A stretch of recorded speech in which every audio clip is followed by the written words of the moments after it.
ایوارا خوش بینارین چارپل مدیا و پیف تیوی امیر شب دیسا به حلقه کی نو و بدو میوانن هجارا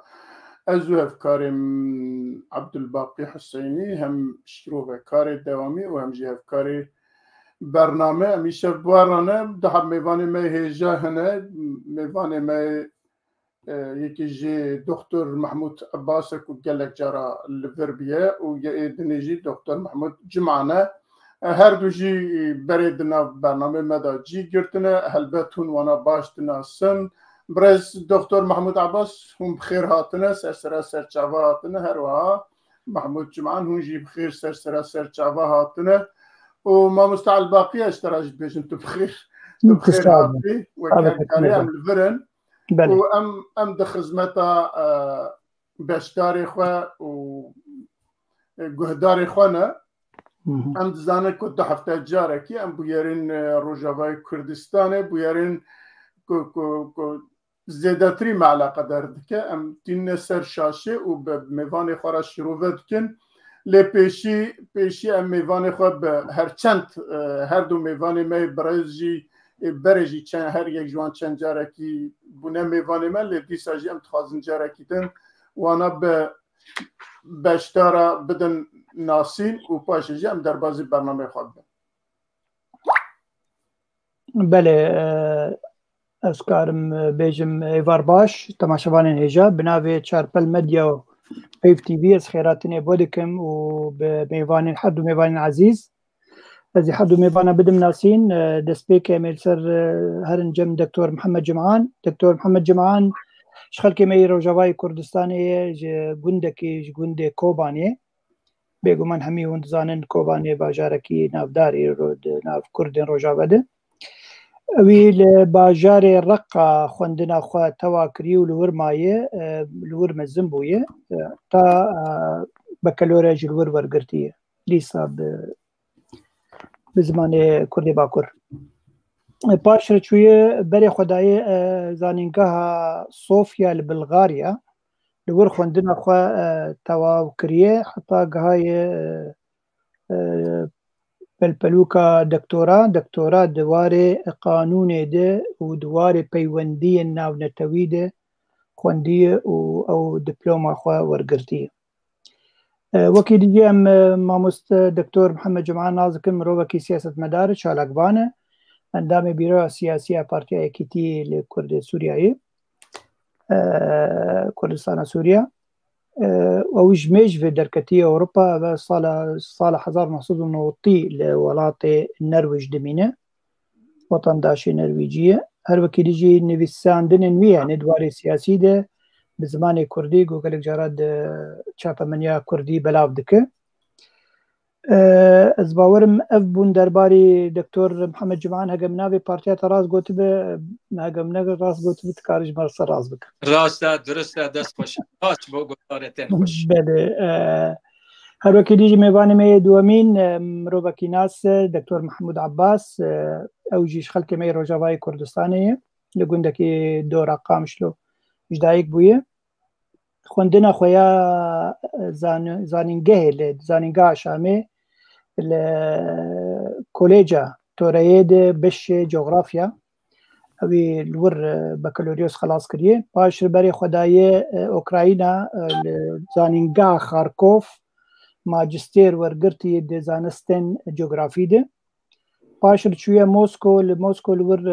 او دیپلوما خویا دکتورا دوار جغرافیا یا ابوری ورگرتی سال 1988 مروکی او جی چالاکوان نویسکار او یک جه کسین که انجمن اجتماعی کردستانی سوریا ده سال 2006 لواشنطن هاد دامزراندن او یک جه دامزراندن نام بو هر وکی دیجی ایرورو جیگره سروک یکیتیا گشتیا نویسکار روزنامه‌نگار کرد لسوریایه لهیوستن باجار ایرولو گلید مینه لولایت تکساس سازی یک چه کربون آن سازمان یک چه کربون نه سازمان کردی امریکی ایرولو اوج کسینکو او دامزراندن وکیلیجی اندام دریو بریاوی دی اندام که دریو بریاوی دی بصدان گوتاران بلاف کریه چه زمان کردی زمان عربی بقلك وكي ديجي بري أنا بزمان روسي بلعب ذكر وهن وكي ديجي بزمان إنجليزي قلك برتوكي هنا هين نهات نشاب كرن برشابينن أو جد الصالح 1900 يكي لو أمريكا دمينة بجيهوية قلك زمان زانيش بلي واحد شهر زماني مقوت زماني عبريجي زاني وتركيجي وهنكي ألماني وارم دكتورة بون درباري زانيارين درباري تاقر شكينو تازه جم تشيبو بيش مربيش بله دنگه تاقرتي دكتور كاز مش جم خواه سلام تمام مرة تزي مقو تزي دا قوتو تاكيم نكر باش كت مرزا دمدماتي فرمو سپاس ماموستا الباقی و ام جارک دنج میوانی خورد بجنن هم بخیر هاتن و ام یکسر در بازی مجاری خود بن مجارا ما اوله که هل بجن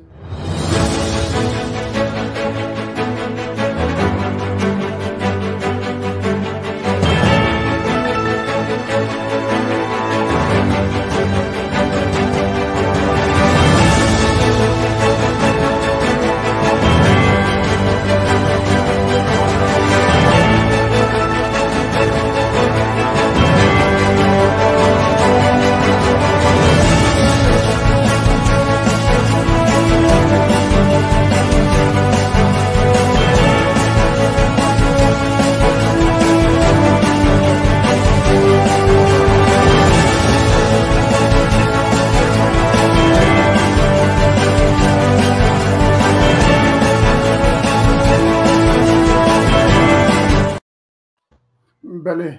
گلک سپاس حوالی رژی لپشت پرده که او کماسیامه تمام کرن ام یکسر در بازی مجارا بون لی باش بو ویدیو جی نشان کر بو بشتارا بله مجارا ما اوله هالبجارتين نفخوين ريفبريا خسر و هلوستا امريكا يا جي هلوستا درو دور دنجي ام بخنا نافي وكو تركيا ام دزانن که ریوبریا خسر بوی هلوستی دخوازه خواج رای کشتی و هروها هرم کرد بن دستی وی دانه بخه آستا که گروبه که بس چکتار نینه بخه اوکی سیاسی که بیجه بن ایدیه چکتار نینن بس چکتاری نینه و ام هروها هرمکی دموکراتیکن و اداره مجی و ایدی دموکراتیزه بویه خلق خواه ادارت که بوی هلوستی اما چند جاره حول داده که هلبجارتون چه ببه حول 11 هزیرانی بو به او که امریکا ایدی جبو چه جوان خواست که ویا پاس فبخی یا جهولی راکن ورحصل جاردن حولكي دندان آنها دیسا امریکا به همان هلوستی جوانراد بیجه في اوكي بسكمينن وقتوينينه وهروها تركيا جي در و جار عولك بهيست رابو زخت خوا زده کر درونا زده شان ترور زده کر ایریش دپای خارنه کر ایریش بنداوا کر و هروها خواست بیجه که ام رنادن تشتكيوها كو هم ببن هرمكي ادي وك سياسي وك ديمقراطيك وهم خلق خود قا ادارات كن از بزورم با او با ميفاني خوا از بچم با برز دكتور محمود عباس كو بخل امريكا دمينا و جنيزيك فا هاي اوج سياستا امريكا و هرم روجاوا كردستان هي دكتور او بیرو بوچون یاجی بزانسته و اف مسئله چیه و امریکا چما تخوازه ویا بسکنینه و ریوبریا خسر جی جبو چه تخوازه ایلا آنها وان هل بجارتنا چه سلاو ریز جو تبارکاکس سپاس دکن سر پرسک گران براستی سلاو کاک میرزا کاک باویمانی گلک بخیر هاتی کاک محمد جماعة قال كيف خوش مراسيرو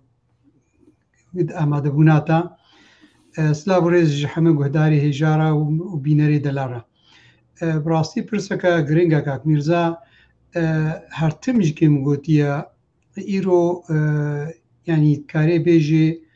پشتگرتیا یەک ئەمینە یا سەرەکەیە ئیرۆ مڵەتێ کورد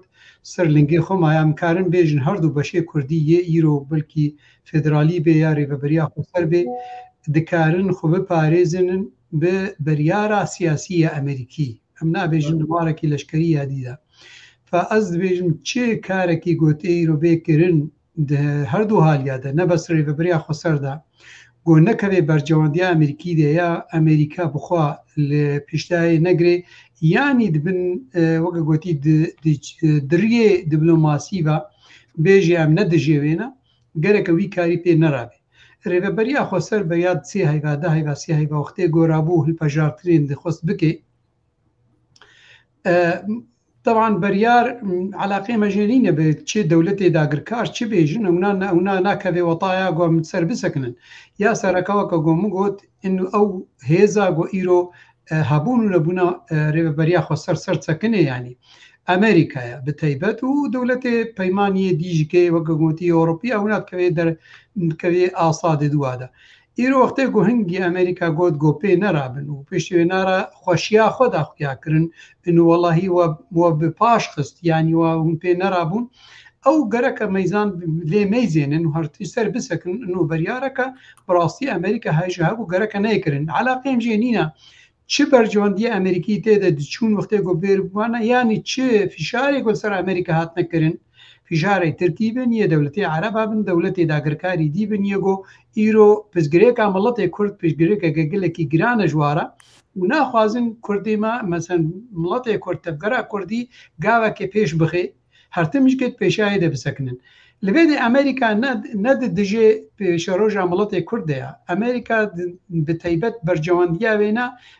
باڵانسیت خێنا بێدەکا هەبوونا کووردا و تەبگەرا کوردی حتاب چه ئاستێ فشاراوێ ناکەوێت سەر بەرجەوەندیاوێ استراتیجیدا بە دەولەتی داگرکارە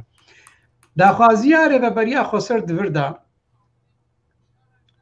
ینی قەزان وەختێ گۆ ئەمریکا ولەتکە ئەمریکا vێژێلوێ بەرجەوەندیت خێ باڵانسێدە و بەریارا خۆسەروی ئەساسی دێ بەس لەوێ دێ وەختێ ڕێبەبەریا خۆسەر دخوازێ بریەک بێیۆکە گۆتە داخویاکردن و دخوازێ دوێر یا هاوا ینی ئەم بێژین گاوەکە سیاسی بدێ خویاکردنا دەولەتیدا ئەنو ئەم نە هێزەکە لەشکەرینە ئەم دخوازن ئاوابوونەکەیت بردە بکەن ئاوابوونەکە دیموقرات سیستێمەکە سیاسی ئەم لێ دەینن ئەف سیستێمە ها مەسەن نەبەس فقط کوردستانەکەی ئامادەکە ئەم هەرەما کوردی هەرەما منطقەی تمامی ئەم دووارەکی ئەمێ بێژن نەشتمانیدا یانی نەتەویدا جارنا وەکە گۆ دەولەت بێژن بێ نەتەویە بهتری نەشتیمانی بێ ددنە خویاکرد نودوێ دوارێ ئاشتیدا ئەم دخوازن بێ ناها سەرڕاست بکەن بەس وەختەیە گۆ ئەمریکا دی ئاخرتنا هاتەی بدەی بگەرەکە بزان بن و ئەم مەیزاندنا ئەمریکی بگەلێکی فەڕاحترەش مەیزاندناوە دەخوازێ ئەمریکا ڕێدا ینی وەکە گوتی ژوار داخویاکردن و گەلێک ڕێدی هەنات کارێ وێ داخوازیە ها بدێ سەر مەیدانی کارێ خۆ بدێ خویاکردن و هێزەکە سیاسی دیموقراتیت مەشێنێ چ هەندروێ وڵات دەبێ هێزا کوردی دیرە تێکلیا بەرە بکەی تێکلینە دیموقراتی حتا وەلەو ت خۆدەی هەرتمش کە خۆدەینێ سەر ینی وەکە گوتی پێشکەشی هەرەمێ بێ بەس توێ هەندرو دەبدێ خویاکردن و ینی وارەکی دیموقراتی ڕەسەن هەیە لێدا دەولەتیدا تێکریە بنا دەولەتیرە چه دیبلۆماسی بن چی سیاسی بن گەلێک ڕێچ هەنا گوت بدێ خویاکردن ئەو هەلبژارتنا ها ئەوەلەن یەک ئەمین ناکەوێ بەرجەوەندیە مەڵەتێ کوردە ئەو پارێ گۆلێ بێ سەرفکردن دووارێ ئەبۆریدا دکارێ وا پەرە بکێ مەسەن ئەمێ بێژن وەکە نەومینا ئیرۆ مەسەن باژاری حسچە گەلێکی مەحتێجی ئاڤەیە کاوێ ینی وا پەرە لێ دەسەر بکە یانی مەسەن هەنێکی کەهرەبێ سەرڕاستکە وا کەهرەبا گۆ تورکیا وێران کرد ینی دوارێ ینی غەیر وارێ مەسەن ئەمێ بێژن ئەبۆریدا ینی دوارێ سیاسی دە دوارێ دیموقراتی دەوکە داخویاکردن خۆشم دزانن چتر هەندروێ ڕێبەبەریا خۆسەر دەبێ پارچەکە ڕۆژلاتی ناوین تمام هەلپەژارتنا دیموقرات ڕۆژلاتی ناوین دەنینە یعنی وەختێ گۆنها ئیرۆن وێ هەنەکا بێنن مەسەن هەنەکە ئەمێ بێژن پاسپۆرت یە بەڕێوەبەریە یە بەلەدیاتە مەسەلەن گەلە ئەو کەسی هاوێ سەر بخۆ بن یانی وێ هەلپەژارتنا پارتیا بێ تێدا یاوێ ڕێڤەبەریا خۆسەری هەنەکە بناودەینێ دبن جلکێ بە پشت ئێوەگە گوتی ئەمێ بێژن پەردێدا وێ هەنەکادەینێ و هەلپەژارتن گۆچێ بوو بتەیبەت ئەو ناوێ گۆ دەرکەتن وێ دەرکەبن ئێزن دیموقڕاتیەت دڤردەتونەیە یا باشتر ئەوە ڕابە هەنەکە بناو بکە وانە بکە سەرۆکێڤ شەرمانداری ینی شەهرەداریە و نەحەوجێت بێ هەلپەژارتنا و بێ پرۆبلێمە هەموازن نەقەبا خۆ ناکۆکی نەقەبا خۆ ئەمریکا دەچ بخ دەرخینێ یانی نەقەبا خۆ وا دەولەتێک گۆ دژی داگرکاری دژی وڵاتێ کوردیانی ئەس خۆت مەیزێنم ئەنو ئیرۆ وا هەلپەژارتنا چێ بکێ مادام ئەمریکی نەپێرەنە گەرەکە بتەیبەت نەکێ و گەرەکە خۆشیێ بدی خویا بێ پاشکردن نەبەس بێ وەڵام ئاجیلاند یا وەڵا ئەزنارم بێژێ بێمە سیستێم کرد دبنگەها خۆدا دوارەکی دیدا بەلکیم درێژ کرد قسوورێ مەگەر کاک نقطێتەنێ بێژم دبنگەها خۆدا حتا ئەv هەلپەژارتن بخوا د سیستێما سیاسیدا نەتشتێکی دروستە یعنی مەیزێنە ترکیە وەختەی هەلپەژارتنا ینی شەهرەداریە چێ دەبێ ئەو سیستێمەکە سیاسیەتی ئاواکردن سەرەکە شەهرەداریە لێ دەرێ تکارێ بێژەوە کە محافظ القامش لە حسیچا لە ڕێڤەبەریا خۆسەر دەشت سەرەکە شەهرەداریە وارێ سیاسی دەستیوی دینینە وارەکی ینی دەستێوینا دگهەیە فقط ئاواکردن ینی وەگە گوتی ئاواکردنا هەرەمێ ئاواکردنا ینی ئەمێ بێژن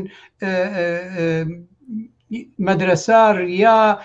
شارع باژارە تشتێ و لە تێدا هەیە دوارێ سیاسی دێنینە ئیزن دەخوازن کاپێکیش ترکیە بێ نەوێ دەرێ و دووەختێ گۆ سیستێما سیاسی هەردوو نەوەکە هەبا ئیزن ئەv هەلپەژارتنا ها دگەل لە کوارادا نەڕاستە نەدروستە نەدوارێ سیاسیدا نەدوارێ پاسپۆرێ گۆ دەرخن نەدوارێ هەلپەژارتنێدا تشتێکی نەدروستە ئەس هێوی بکەم ژ ڕێڤەبەریا خۆسەر vê beryaraha xwe bidna paş û ji bîr bikin. Spas doktor elbet pirsê me hene ez pêşî biçim ba Doktor Mehmed Cim'an hinek jî jê pirsim ku wek hem partiya wan li Herêmê ye Partiya Yekîtiya Demokrat Kurd li Sûriyê li Herêmê ye Mirza belê em ne demokratin Partiya Yekîtî Kurdistanê Sûriya Kurdistan Sûriya Musa bêjin demokrasî jê rakin Doktor Mahmud got demokrasî li Rojhilata navî nîne ji bo wî em bêjin bi vî awa jî ne belê êwe yek hedefa rêveberiya xweser divir da çi ye hûn çawa dibînin û du gelo bi rastî rewşa Rojavayê Kurdistanê ji aliyê siyasî ve navdewletî ve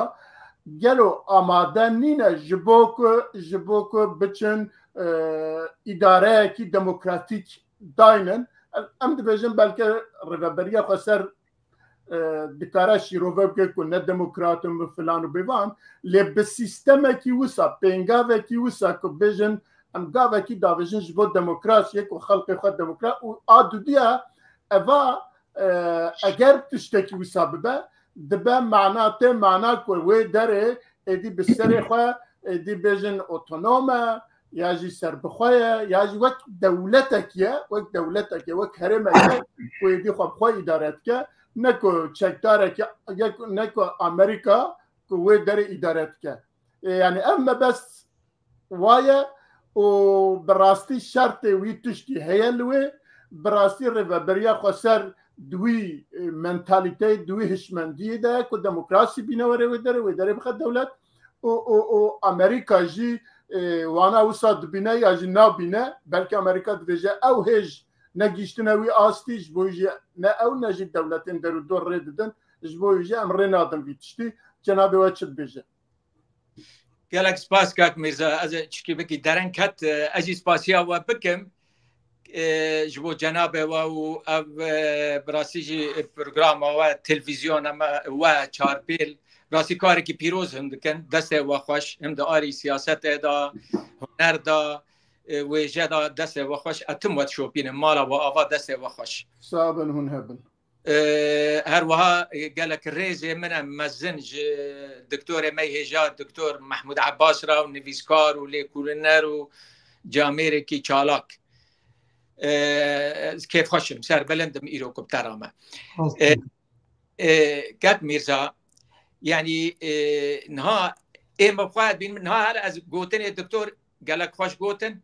از خال نبي بيجي معني عم تشتات تكرار نكن نها هل بجارتن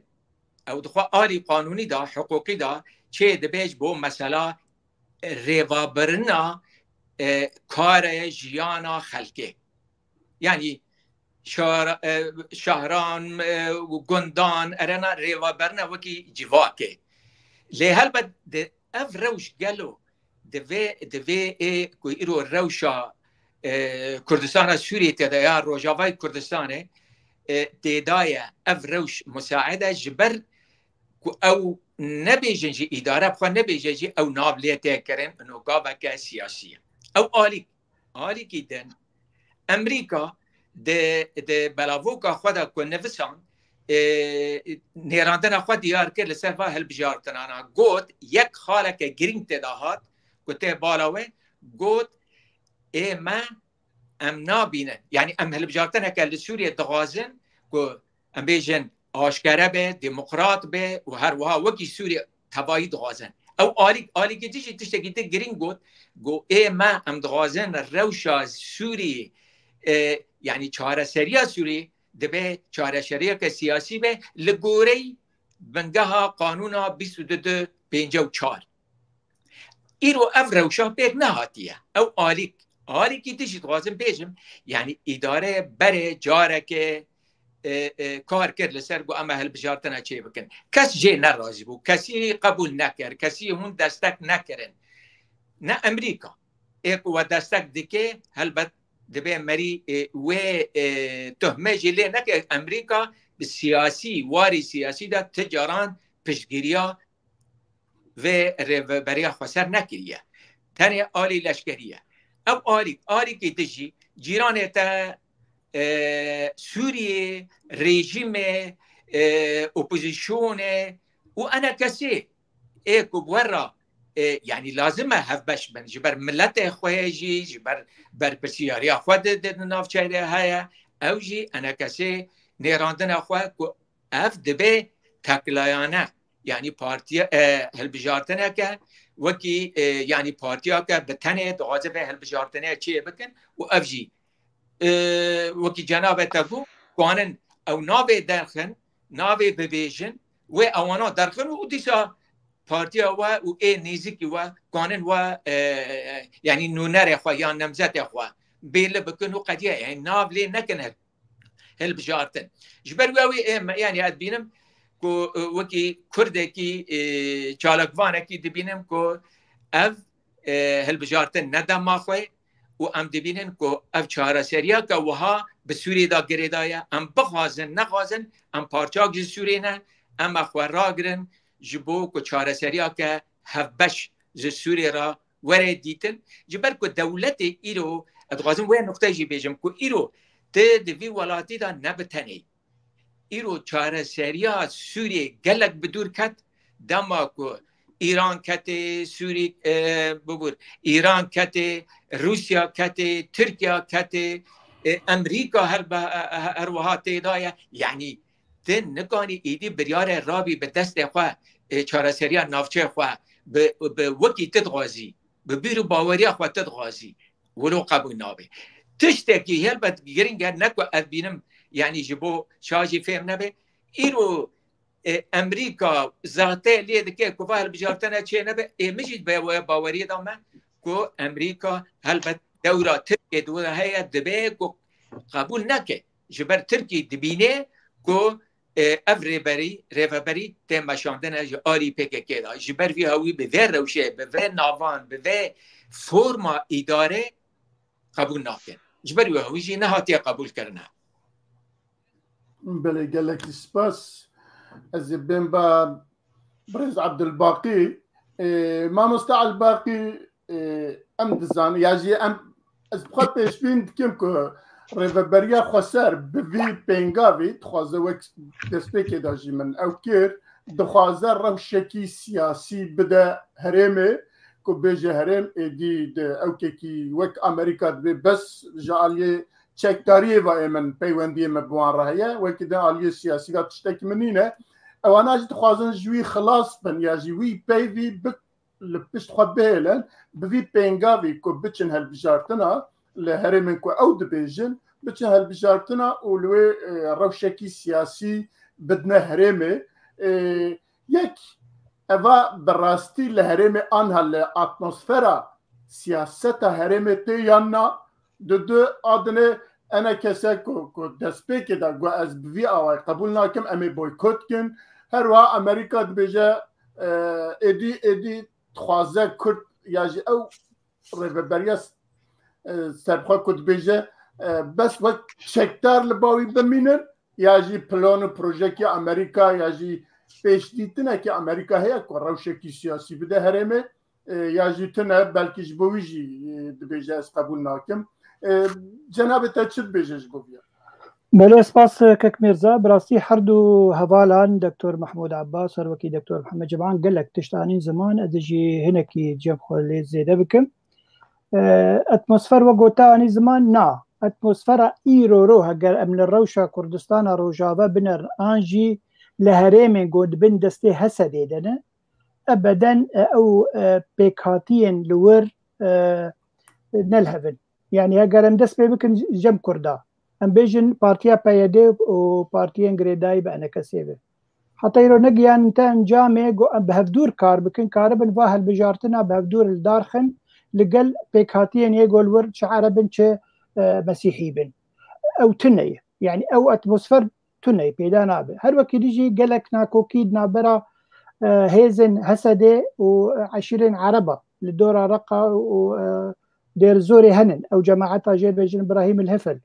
يعني او ناكوكي هنن ودميت الشاوى كارب حد بجارتنا الوي حريمي بك وناكوكي نابرا توال هي يعني وك هسدي انجي وك ريبابريا خسر و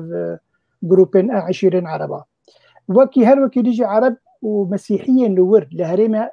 روجافاي كردستاني حتى ايرورو او نبا ورم بريبابريا خسر او دبيجن اوكي حتى لقلقو لقلوانن ودجمع كاردكن ودشخولن وبري خوجي دستينن بس او باوريتنا باوريانا عربا بواك كردي عم بيجن كردن ريبابريا خسرانن والوقت يجي مسيحي او دبيجن انفير ريبابريا خسر بالدفرنج انا كان دفرنج الجمع سوري جبر ورقه وفرنجي سوري بريا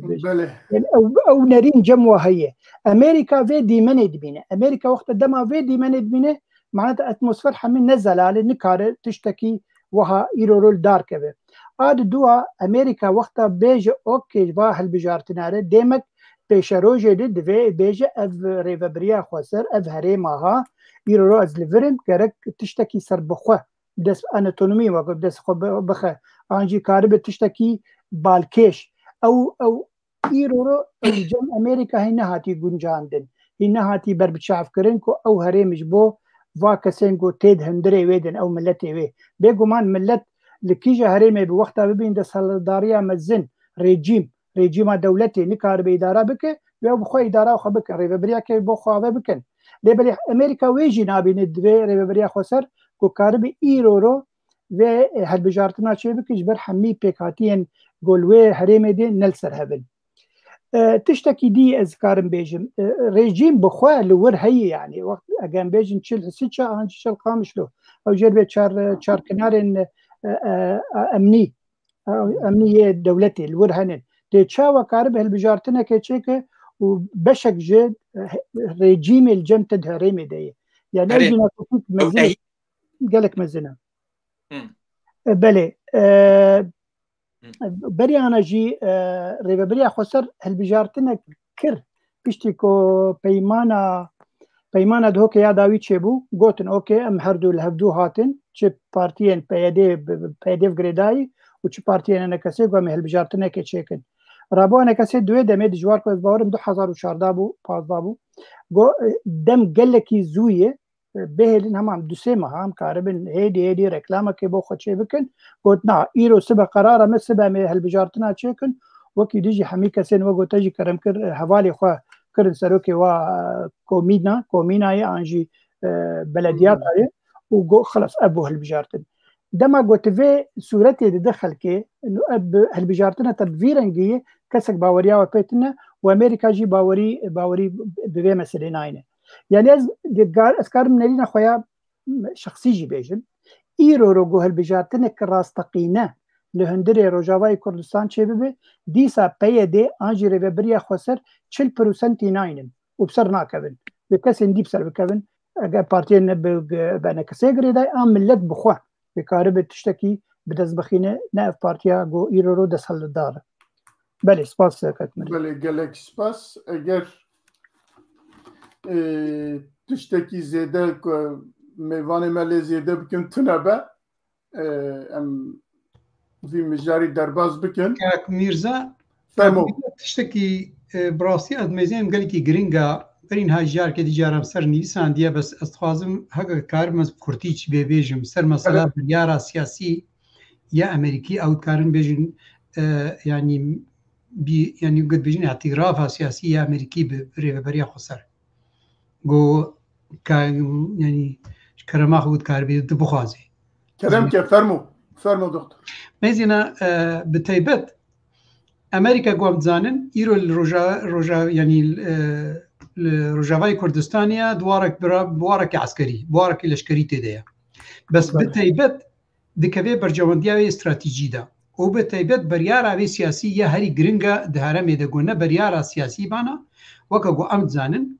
يعني چه ريجيم بي چه تركي بي چه بوزيسيون سوري بي چه روسيا بي چه ميليشيات ايراني بين وإيريش ريفبريا خسر بكن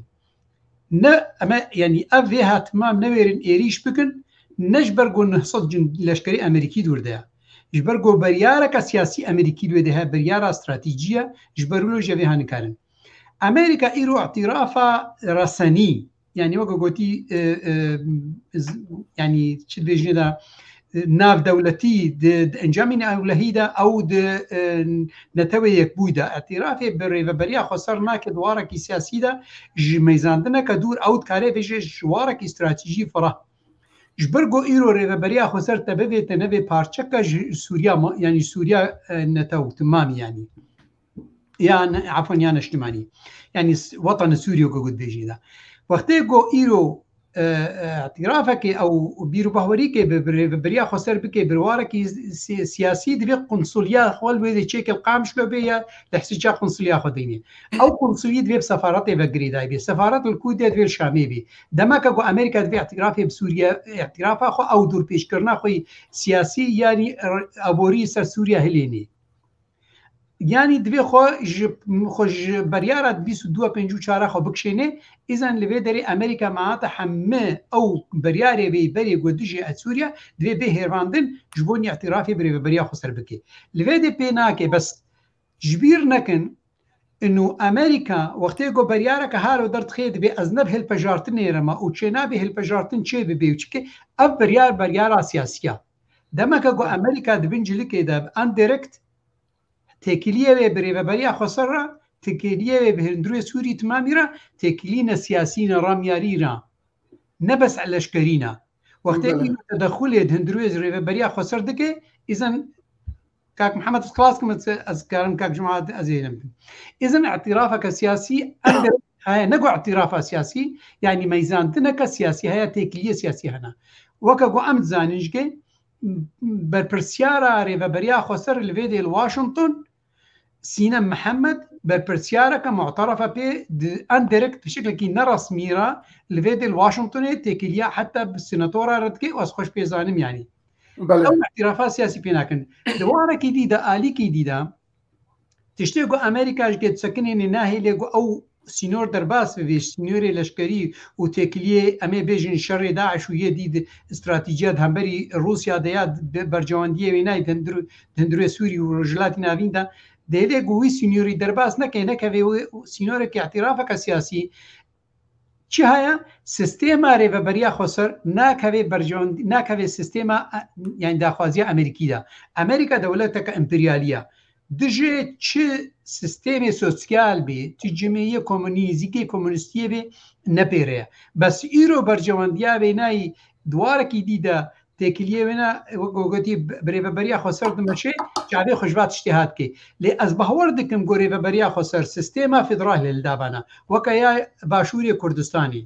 و ئەو داخوازی گربانە داخوازیکە گران بمناوێ مڵەتی کورد نەتەوا مڵەتی کورد ئەس بەهەوەر دکم ئەمریکا وێگاوە کە فەڕەحتر ئابێتمانە دیواریدا ئەس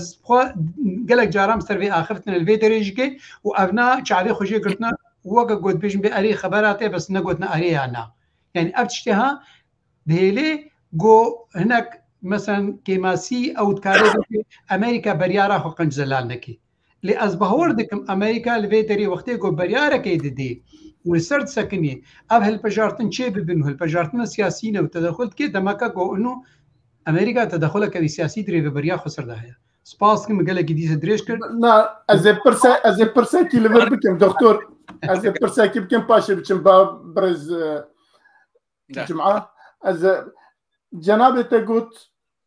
biryara 2254 ji bo Amerîka anha mutlaqa anha dibe ku sibê biguhere heta ku ev biryar neguhere heta ku ev biryar neguhere çünkü 2254 bi giştî Sûriye Kürtjî têde hemî Sûriye alaqedar dike Sûriye girêv de yani çareseriyekî bi giştî dixwaze êca eger ku bî Amerîka ji bo Kurda bi taybetî ku tiştê ku niha em behs dikin herêmekî serbixwe herêmekî wek otonom bixwaze ew çax di 2254 nemîne li ortî فهم نقر كاك ميرزا قصات انه وقت اعترافها سياسي 2254 بك يعني معناتها او كاتا ادي او كي فكره كي وي كل هرمكي كردستان سربخوا اوتونوم يعني فدرال بمنا او فكر نينا تيدا از نا امریکا من حتی نه نهات یخیا کردن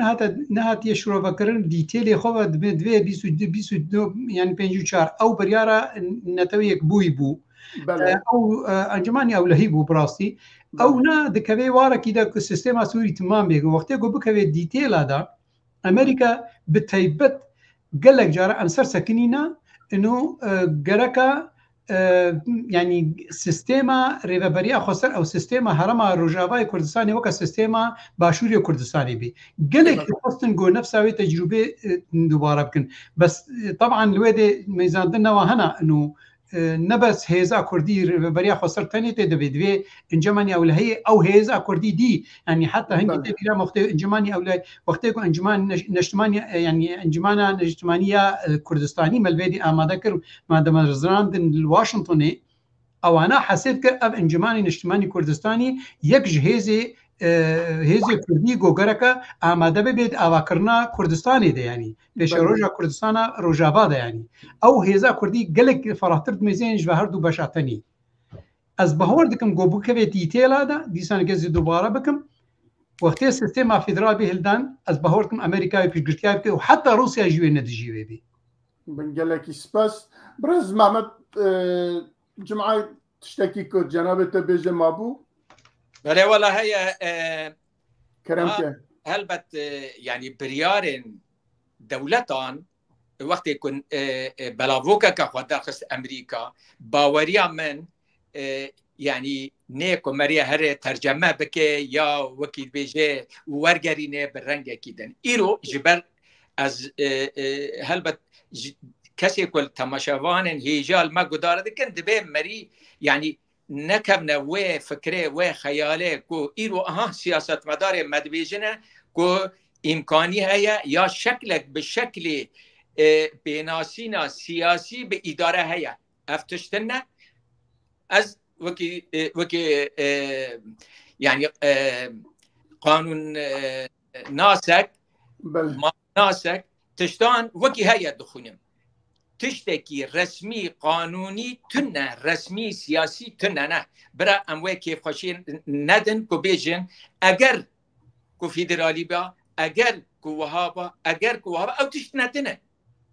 ليه ايرو امريكا نش كسي دترسي نش كسي شرم دكه برجمندي خوا لكه درنه وولو بك او يك حالا ديانو جرينج امريكا او قانونا كدركتي ج انجمنا يا او لكاريا ناف نتوي امريكا هيرو دولتك هر هيزن مزنه او و قانونه دغازه بسفينه دغازه بمشينه دغازه لسر سوريا بهمو وره بيك آنين وجاره و مسئله ناکج بر امریکا ناکی مگو برجامندی خودنیره و بتن الاداره که نسبینه که او اداره ایرو هندره خدا نه دموکرات نه او تشتی ام وجاره اما ورن لسر و مسئله که تشتی هندر داد ماشین سر مسئله مافی مروان سر کار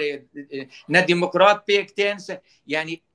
تشتی که ولو رسمی آشکاره تننه برپرسیار خواه لأمریکا نرسمینه و جارش خورا اعلام که خواه قوین هنه دغازن خلقه میجی وان بگوهرن که بیجن ام یعنی وکیل به تدیب بگوتن عربی ناف دی بیجن به امبونت ادارك امر الواقع بله يعني اف روشا دبی براستی ام آشکارا که بکو که روش به ویر رنگی نهاتی قبول کردن جکسیدا و هر واه البته یا امریکا پشگیری وان کو بچاکان دکه یعنی البته انا غاجی بود دریج بکم نه دولت جیران را نه اپوزیسیون را نه رژیم را نه امریکا را نه روسا یعنی آشکارا بود دریج كاك ميرزا نيف دقة زي اشتغالي كبير كاك محمد جماعة مختي قال مبحثة فيدرالية كر ما سر آستا تيكلير سراساني قوم بأمريكا ركرنا دبن نافي انجماني نجتماني كردستاني يا واشنطني 2006 تيكليما وجباتي ما يمظن شيء بنا سر مستوى سيناتورا حتى تكونغرس أمريكي بخدها مبداني جبات شيء بنا السيستم فيدرال مقترح كريه وانا قبول كريه 2012 جبينا كفرح هاتا داني الواشنطني دي سنكي او سيستم فيدرال بتيبت ما هنجي داني حتى سيستم اخرتن سر هاتا كرن انه اف جغرافيا وقرك بقهي بحراس بي طبعا جرك ديتيلا بناك مواطن فاصليه 2012 دي سنكي دجيجيكو اماده بون دوي كوميتا امريكي قوتي اماده بو طبعا آلية وزارتها بدربها يا أمريكي بو ووزارتها كديجة ناخذ من نافي بيجم أو تدجي أمادة بو كوميتا نديج هناك الدولة كديج تدا أمادة بو أو أنا دي سدجي بينار بالعكس بيش قرتيا بكر أو جهاندنا بينا حتى بحراس بي نبر يا راما بو أو ندا خوازي ما بو دا خوازي أو بو أواجد جوله بين أو خريطة جو إيرودرت كذي مبخ أو خريطة نيسان مجوار بيش كر مجغرافيا أو خريطة بديتيلي بينا مدانين طبعا تشيبو بيشينارا ناخذ من تفاصيلها 2014 دي سنه كجبينا تشيبو ودي سنه كي نتجي بالعكس دي سنه بيشغرتياري فيدراليه كرن سيستم فيدرالي كرن وبيشينارا طبعا تيكلي هاتنا غورتن هاتنا برين بيشتيغو ريبريا خسر كتم مبارك جديده اذا نكي نما اخذن شيبو از اعتمادي لو اخذني جو جويني جو هاتنا داني از بيجو سباس قالك سباس دكتور محمود ما مستعد باقي تشتكي كتله زياده بكي بله براستی گلک هوال نهجا کومنتاری خونی رسانده که تشتکی دبیجه گلکی بالکش کاسی یوسف سلاورج بوی نفسکار کی می کرده دبیجه دبی شرط و مرجع البجارتنه بری هر تشتی هبن یا دو دبی اگر ریبا بریا خسر گرب کمانی پیوندی ویل گل جیرانی هاویر دورای باش به حتی کار به ویل بجارتنه الدارخه براستی جنرینک بالکشه دكتور صلاح حدو برسكي دكتور محمود دبي باشا وبيوندين هاجر بيجن هسدي دقال امريكان عاجي دولتنا بنتويه يقول سوريا شما حميد شي زلالنا كج من لتره يعني مسألة بس مسألة لشكريه انا قد تشتكي سياسيه بتشما اشكرنا كجبو ملت ويرو قال لك عرب حنكي خب ريفابريا خسر دكن دبيجي هاجر امريكان جور دركبن معناتها باي باي ريفابريا خسر نامني اكثر يعني جرك بقى مثلا اشكالها بك هوالك ديجي هي محمد نزير جاليري دبسلافو ريج ورا هميان لروجافاي كردستان جبونا كردان دواري سياسي ده دا اجندا امریکا دا توستاتو هي اگر تونه چما يعني ذكرم بس بدم بلزك كميرزا يعني بله کرم کت سربورا كردستان باشوري كردستان يعني قلكي بالكيج بو بربچابو دما جو رفراندوم چبو نهج جو كردستان چه امريكا وبريطانيا نهج جو كردستان چه اگر او اجنده سري و دولت روجابه هبن چه امريكا بن چه اوروبا بدم بهشتانه جو كيماني كردستان باشور چه بنا پاش بري خو بدن كردستان روجابه بل از گمانم حتی ایرورو وقت مسئله سیاسی امریکا ند بالاوی ده گو کردستان که لروجاوای کردستان لدارخان چه بکن بله که مرزا أجيب كورتيز برسفاك صالح بدم يعني براستي من قوة بقيم بحسابي كر مزينها باشوري كردستاني وكا هرمك فيدرال أنجماني أولهيدا ونتوايك بويدا اعترافك رسمي سرساني بيرهايا قنصلية دولتها تمامي الودي هيا ريفابريا خسر إيرو هي حتى ببيت نبي بارشكا دهندروي سوريا ياغو نتوايك بويدا دون اجتماعي أولهيدا يعني هي اعتراف نبوي نبوزيشنا سوري نب إدلبي نب مناطقي ياغو بندستي ميليشياتي تركيا هي اعترافي بوانهاتنا نبارشنا الحالي خونا أف وارك عسكرية أمريكا دواري سياسي دا نكاري سينوري أنجماني أولهية نجتماع يعني نتويك بوي درباسكي وري اعترافك سياسي يا تكلية سياسي ذكري بريفا بريا خسر بكي دو وقت جو إذا كارن قل هيوي بكن حتى أنجماني أولهية روسيا الصين دولتي دي تمام كارن بيجن بي دهاتيت خوازي دولتك نوت آباك دوي دي دا أف يعني تشتكي سياسية رسانية نايكرن يعني بس قالوا باسبوري أمريكي وزارة خارجية چند جارة هاتنا سوري دبن سها هنا كديدة چقاسي مثلا يعني كوميتي أمريكي كردا چونا هاتنا أمريكا الفيدري ما چقا تكليكية يعني وقتيقو اعترافها سياسي بيكرن از بهورتكم قافك قالك فراجر يعني اضبط بهورتكم خشكم ديتيل داني يعني دبي اولا مثلا سفارات قنصليه خفكي قنصليه هنا دبي بجريداي السفارات تبع سفارات وقتي قفكي دبي بريا بقهري بريا ديستو بنجو شارات دبي بقهري دور بيش كرنا خو سياسي وابوري سر سوريا هليني يعني قالك قاضي هانتي ده حتى بقي واري تكاري بيجي وقتي قد بن سهيدا او دكاري سر ميديا امريكا تجاره ناي اعتراف سياسي بريا خسر ناكي حتى جو سوريا دبيواري هذا بيوكا كاك محمد جمعه خوشك داخل كرن انه امريكا بيتر ديتيل اد ميزيني يعني بريارا وقتي داوكا كاك محمد جمعه الدكتور قلت جو وقتي بريارا او دا جو امنا بيرنا خوشك قلت جو ام تخوازن 22 54 بن سهاوي دا چاره سوريا الهندروي بريا خسرش كيو بشروجا سوريا يجي بكن جوي درباس نابي حتى ها بريار او بريارا يعني وقتی گو جوی درباس ببی دوی هری انجمانی اولهی نتوان یکوی بریاره کدی درخه حتی سر آستاوی بریاری ویجه تکلیه بکی بری و بریا خسر و غیری وینارش بله گلک سپاس وقا عفوا وقا كاك بابي ماني قلت يعني ببين نبن يعني ابناج جركم بزان بن نا امريكا ونا ايرو دولتي بيماني كرد يعني اوروبي حتى انها ند بير بهوريا دا وند برجواد ديواده جو كرد بيش رجا كردستان يا كردستان شي بي يعني ابناء جركم فينا هرتمش قل برچاوا بهله بله گلک سپاس ام وی مجاری درباز دکن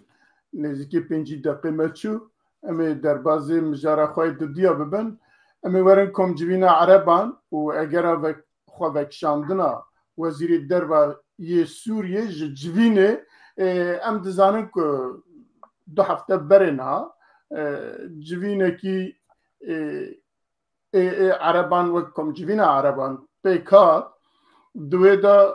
اوکی سوریه جمیج وقت یا قبول کرن که تبیوان جوینا دبه و هر وها دوی جوینی دا آلیه ترکیه وزیر دربای ترکیه حکان فیدانجی بشتار ببو گلکی شیروکار دبیجن حتی که سوریه قبول نکرا ده ترکیه نکاریه که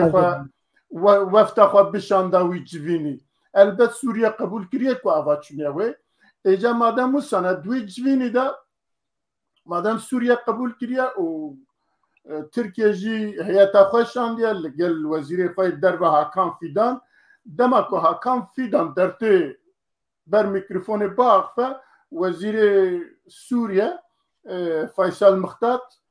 به هیئت خواه سالن ترک کن نخواستن گداری بکن اول ته معنا که پروتستو کی ته معنا که کچا قد سوریه های او جوی تشتی تنه که فیدان چیه و یا جی ترکیه هیئت خواه شاندیه و از دی او کی جواد پرسم از دی جاره برز محمد جمعان دو پرسم شیروه وی چیه یعنی پیش دیتنه وی چیه یک جوی کم جوینی چما ترکیه چوه براستی سوریه های او جیه بو قبول کربو کچو بوه یا جی به سوریه دولت عربین دن بریار دابون کو بیننوه بخنا امری واقعی لسروانا او مسئله چه بو پاشان بین پرسندن دوی دا گلک سپاس کاک میرزا پرسا که هیجه افجی باوریان بن هلبت بروشا سوری بتوایی گلم پریدا گریدایه نه دما کو ام دبیجن اف ولاتن کو ایرو سوری خستنه بن دستی خواه وکی روسیا وکی ترکیه وکی ایران و امریکا یعنی کو چاره سریاک ندیتن لهف نکرن معنا خو نتیجه و کارکی وها چه یعنی ولات عربان هیدی پیوندی خو به رژیم سوری را چه دکنه البته بری چند روزاجی ودید کو کنسولوس خانه یا سفارت امباسادا سعودی رسمی لشامه وکرن یعنی البته اف جی وی چه بوده بحث کرد یعنی البته من جوالات عرب ده هاج تایبت سعودی ده کو کار به کاره کی نیزک بونه که دنیب هر دو ولاتا ده چه بکن جبر کو ایرو سیگنال جه هر دو آلیا ده جی ته خویا کرن کو هر جی یعنی وکی بنگه نل دجن کو پیوندی خو چه بکن یعنی هر روزه ام دی بیسن خبره که لور لور کو که اردوغان و اسد لجیو کی لهفت بجبن لی تایبت لبو وجبینه از باوریا من کو یعنی هی نگیشتنه و آسته کو به هفتره گیشتنه و اتفاقی هم بیجن پیمانه که کو بیجه هم ورن و امجی ورن و لوه در دیاره هی نگیشتنه و لی او وقتا کو هاکان فیدان در کت گوتارا خواه بیجه و وزیر در سوری باوریا من او در کتناوی وکی ناو لی بکن بتنه شو وکبو تشتكي تم معناه ناده اونا که جبر هر رژیم جی دبیجنه کو پیوندی مدزی هم آلی اولهی رخصتن وانا ام بیجن ای بدزی کو لشکری کو چرنگی های پیوندی وهنه یعنی اف در کتنا اف شوا تنه جبو ملت خو جبو جمهوری هناك عرب کل ایرو لترکی دبینن کو کاری کی یعنی نباش کو لتجي عربات كان يجبو ملتي كخوازيدا تشي بكي گرمتر بكي كو ام هنا اما خورتن امكانش تركيا را بيجنا باوري ام تشتكي د زياده تننه والتجاره جي نا فايده نا قزنجا يعني سوريا تناينه واكاري وهاش بله گلکی سپاس از بین با میوان خود دکتر محمود برز دکتر محمود جناب و باش تزانه که دولت دنا برجواندی خدا دوست تم دوست یا جی دجمن تم دجمن تنه هر گاب اوت کاره لگور برجواندی لگور منفعتا بگوهره ایرو دجمن سبت کاره به دوست و ده وان چند ساله های داوی ده به تایبت لترکیه ام دبینن که وقتا که ترکیه لدش مصره چارتلیه خواه راد کر رابعه راد کر و تشند مکش بو مصره گود هر واج بو بشر اساد 2011 حتى في داويها تشنم حتى نبي اساد راس ندخل قلت اساد اجبر او قصاكو للدجاتيت كرن لأباد دمكة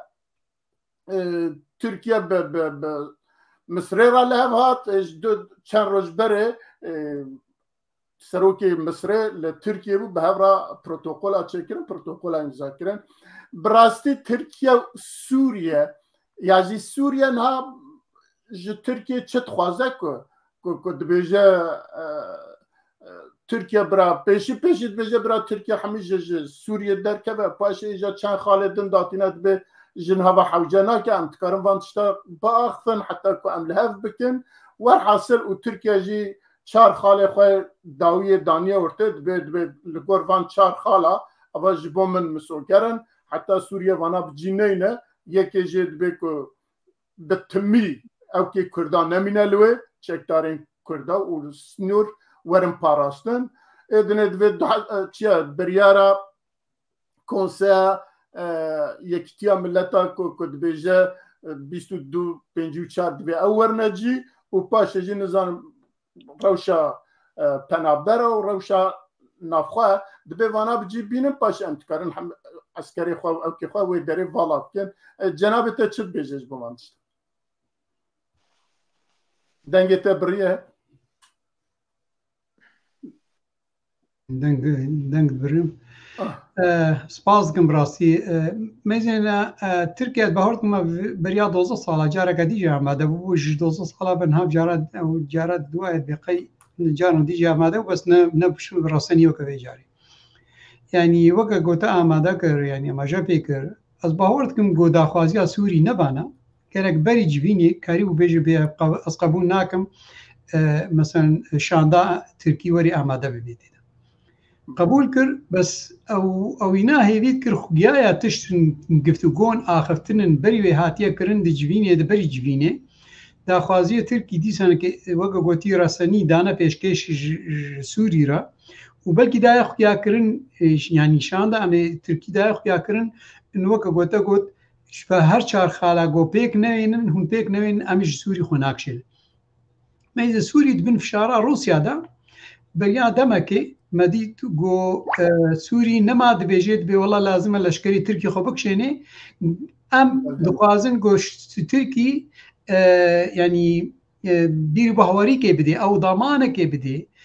دبن سا روسیا دا یا دبن سا دولتنا عربی دا انو پیشتی گولب هاتنک پیکرن گرک خو لشکری خوشوی هرمی بکشین یعنی کرد سوری بکشینی بله طبعا از بهور دکم اف کشاندنا وزیر خارجی انها نامک ترکی را انه او داخوازیا گوما گوت ضمانه بده امن ما قبول کن گرک وقتی گوت تکلی بین کرن دست به که ده بدنا خویا کرن انه لازم خو بکشاندن یعنی کشاندن هبه چه پارچن بنج لشکری ترک چه بگشتی به یعنی خاله از بقي وزير خارجية نامك شيان انه او داخوازية تركي قبول ناكن جبرقو يعني از بهور دكم قو نور سروك سوريا وبخوا يعني كاري بيجي بريارة ايراني يا قو بهتري بينا رولا خود مشين دندروي رجيمة بشار دا ناكوي برجواندية ميليشيات ايراني وداخوازية ايراني هرمي ده يعني وقتی قو صوبة بأپوزيسيونا سوري خورت ببي وهي تركي عرضه دبي دمك جو او ناكوي برجوانديا ايراني وسوري بخده يعني اللي بيدري وقت يعني وقت جو سوري اما بيجن وقت جو سوري وري شري قصدي بكي بتيبت خوش ثاني جو انه او شري قصدي ني قصدي شري امريكا تكرن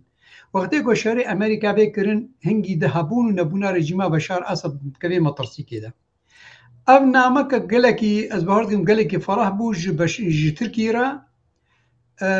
انه لازمه يعني خبكشين بريغو ام تكلي بكرن قالوا خاله كديده قالوا اف دي خويا كرن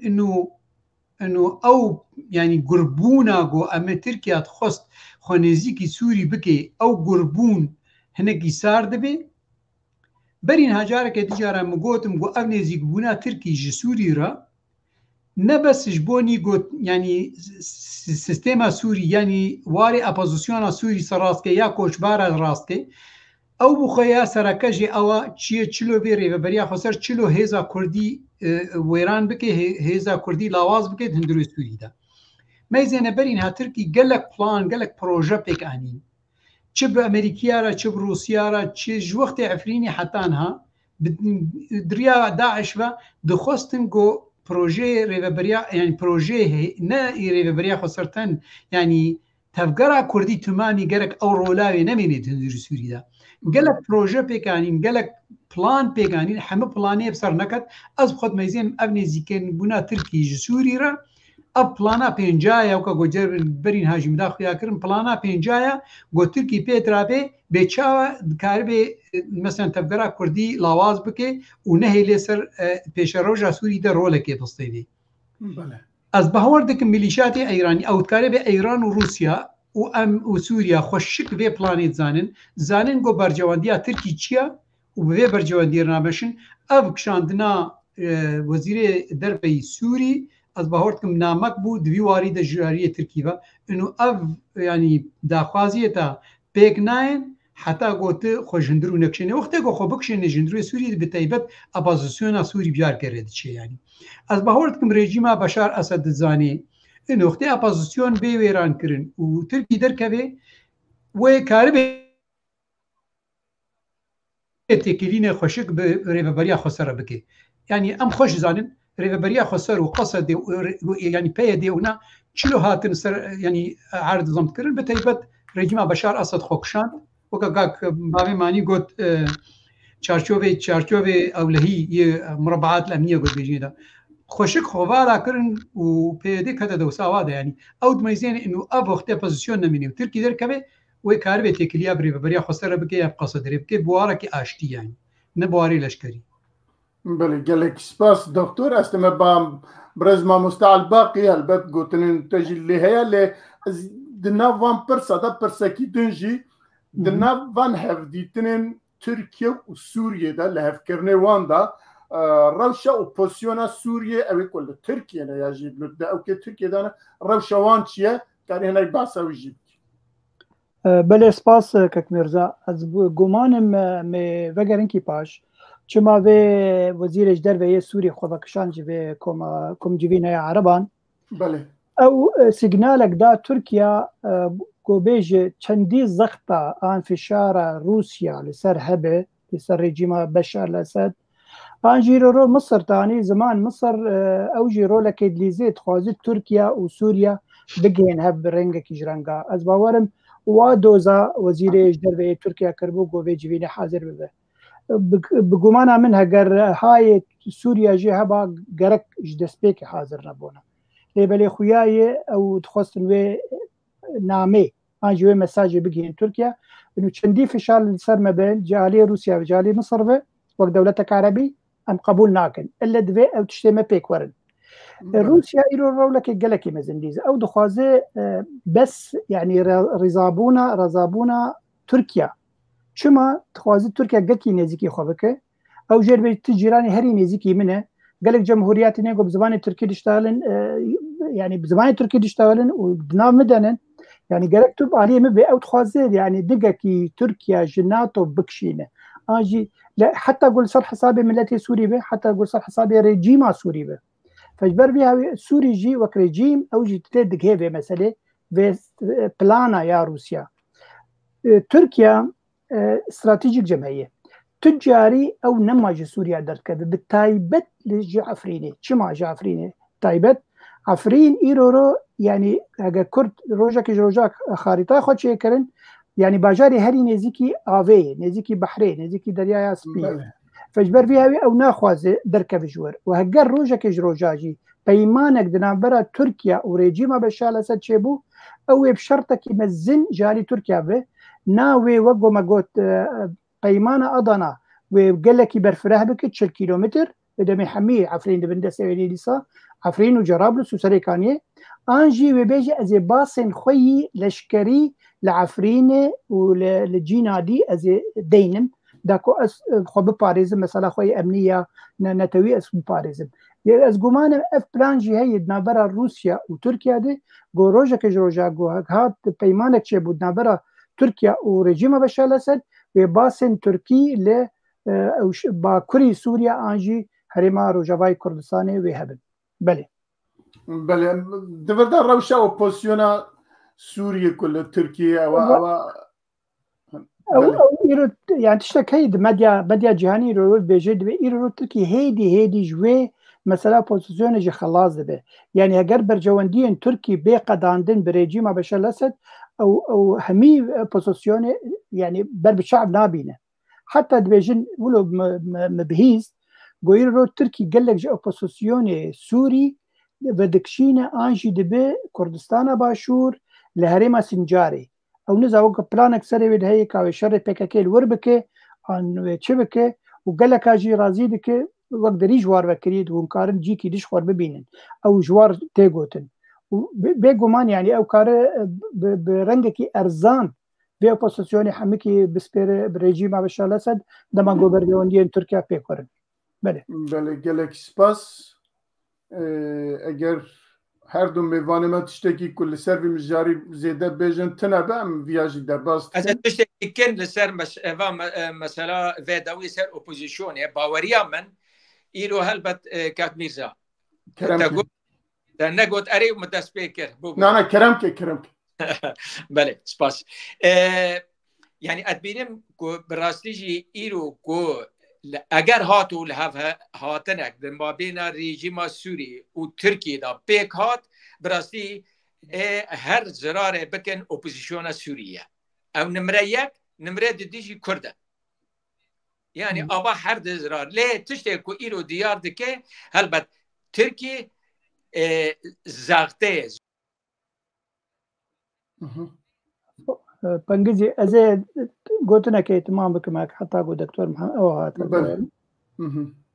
يعني يجي مثلا بني ما بحث كركم مثلا هالبجارتنا نهيشتن للدجمان هي زوريت كنا زغتيت كنا لعفريني زوريت كنا هروها مثلا يا اوبوزيشنري تشتكم من خبرها مجيها كو باوبوزيشنري يعني ترك دولة اوبوزيشنر نشتنا كدبه هون خوانيزكي ريجيم بكن هيدي يعني وكيل به فقرا ولورا أبى جاري تشتى كونها وشيب سري أوبوزيشن بده باوريا من وأوبوزيشن وديار دكيا كوه بارشة بده يعني ديار وبيجي كل الناف شيء دبن دسته أف تشكدار هذا قالك ماش لديجي تركيا شيء بونو هروها أو آليك وباوريا من آليك به يعني حكومات تورينا آليك يديجي مسألة إيه آلي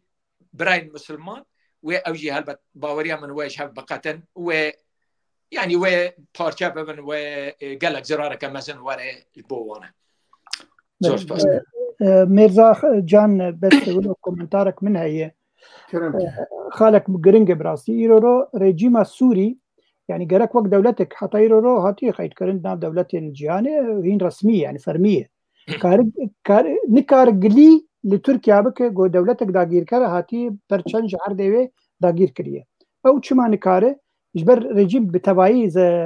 لاوازه یک آد دو دما گو ویگلیه بک و دمی او هریمین گو دبن دست ترکیا ده اپوزیسیونن اپوزیسیون دمی دولت ناو نتوی دولت زلهز ویج بشار لسد بخواز رژیم سوری باش اف کسین هانه که کویدو وقت ترکیا خو بکشان او کسین جواک دوری سیویل كشبك جوا ندبي شار سركرنا كجواب بي ودمي كارن لا فرضي بكن دبي اوكي ويش حاجه تركيا فكشيا دبي بريار دو بيجو شارت بيك ورينا كنت بيكاني اوكي وكارن ضغطي لتركيا بكن قلت تركيا خفكشينا جبر بيها حتى ايرورو تدعواه رسمي جاء رجيم بشار الاسد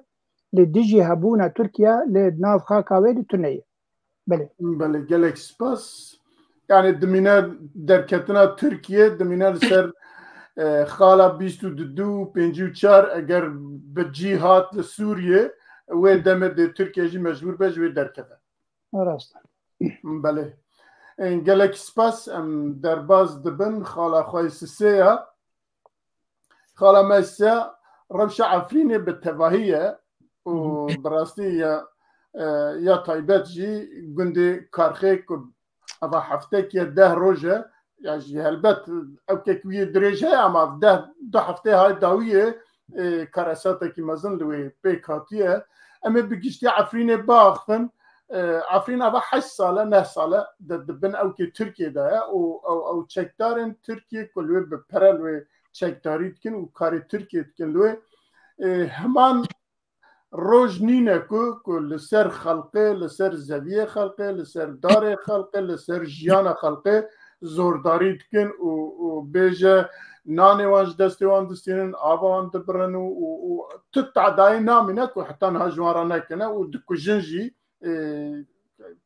وانا جی بیستیه که چند جاره که او که کشتنه جی دوی دا چه بیه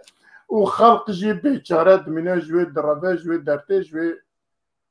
کشت که اما واشنطن و یا جا امریکا و ام بپرسن برز دکتر محمود وی او کی چوا شیروفت که چوا دبینه روش عفرینه و پاشی جا امل سر چاره سریا ویجی باختن. سپاس کاک میرزا. بتایبەت وەخت عفرین و سەرێکانی و گرێسپی گەرەکە بەری حەمەتشین بێژن ئیرۆ داگرکارە عالیە ترکیە داگرکارە و بتایبەت داگرکارە نەبەس پلەشکەریە خوا ینی بە هێزێ ئیرۆ هێزێ ینی کارێژی بێژی مرتەزەقا هێزێ ینی دبن ناوێ لەشکەری نەشتمانیدا نەتەوە شو بيجي هنا كاري بيجي القوات العربية والقوات الوطنية بيجي القوى الوطنية والجيش الوطني بن سهاوادا وهريكي بشكا يعني بشي عمشاتا ويا حمزاتا ويا هريكي يجي بونوكا مافيا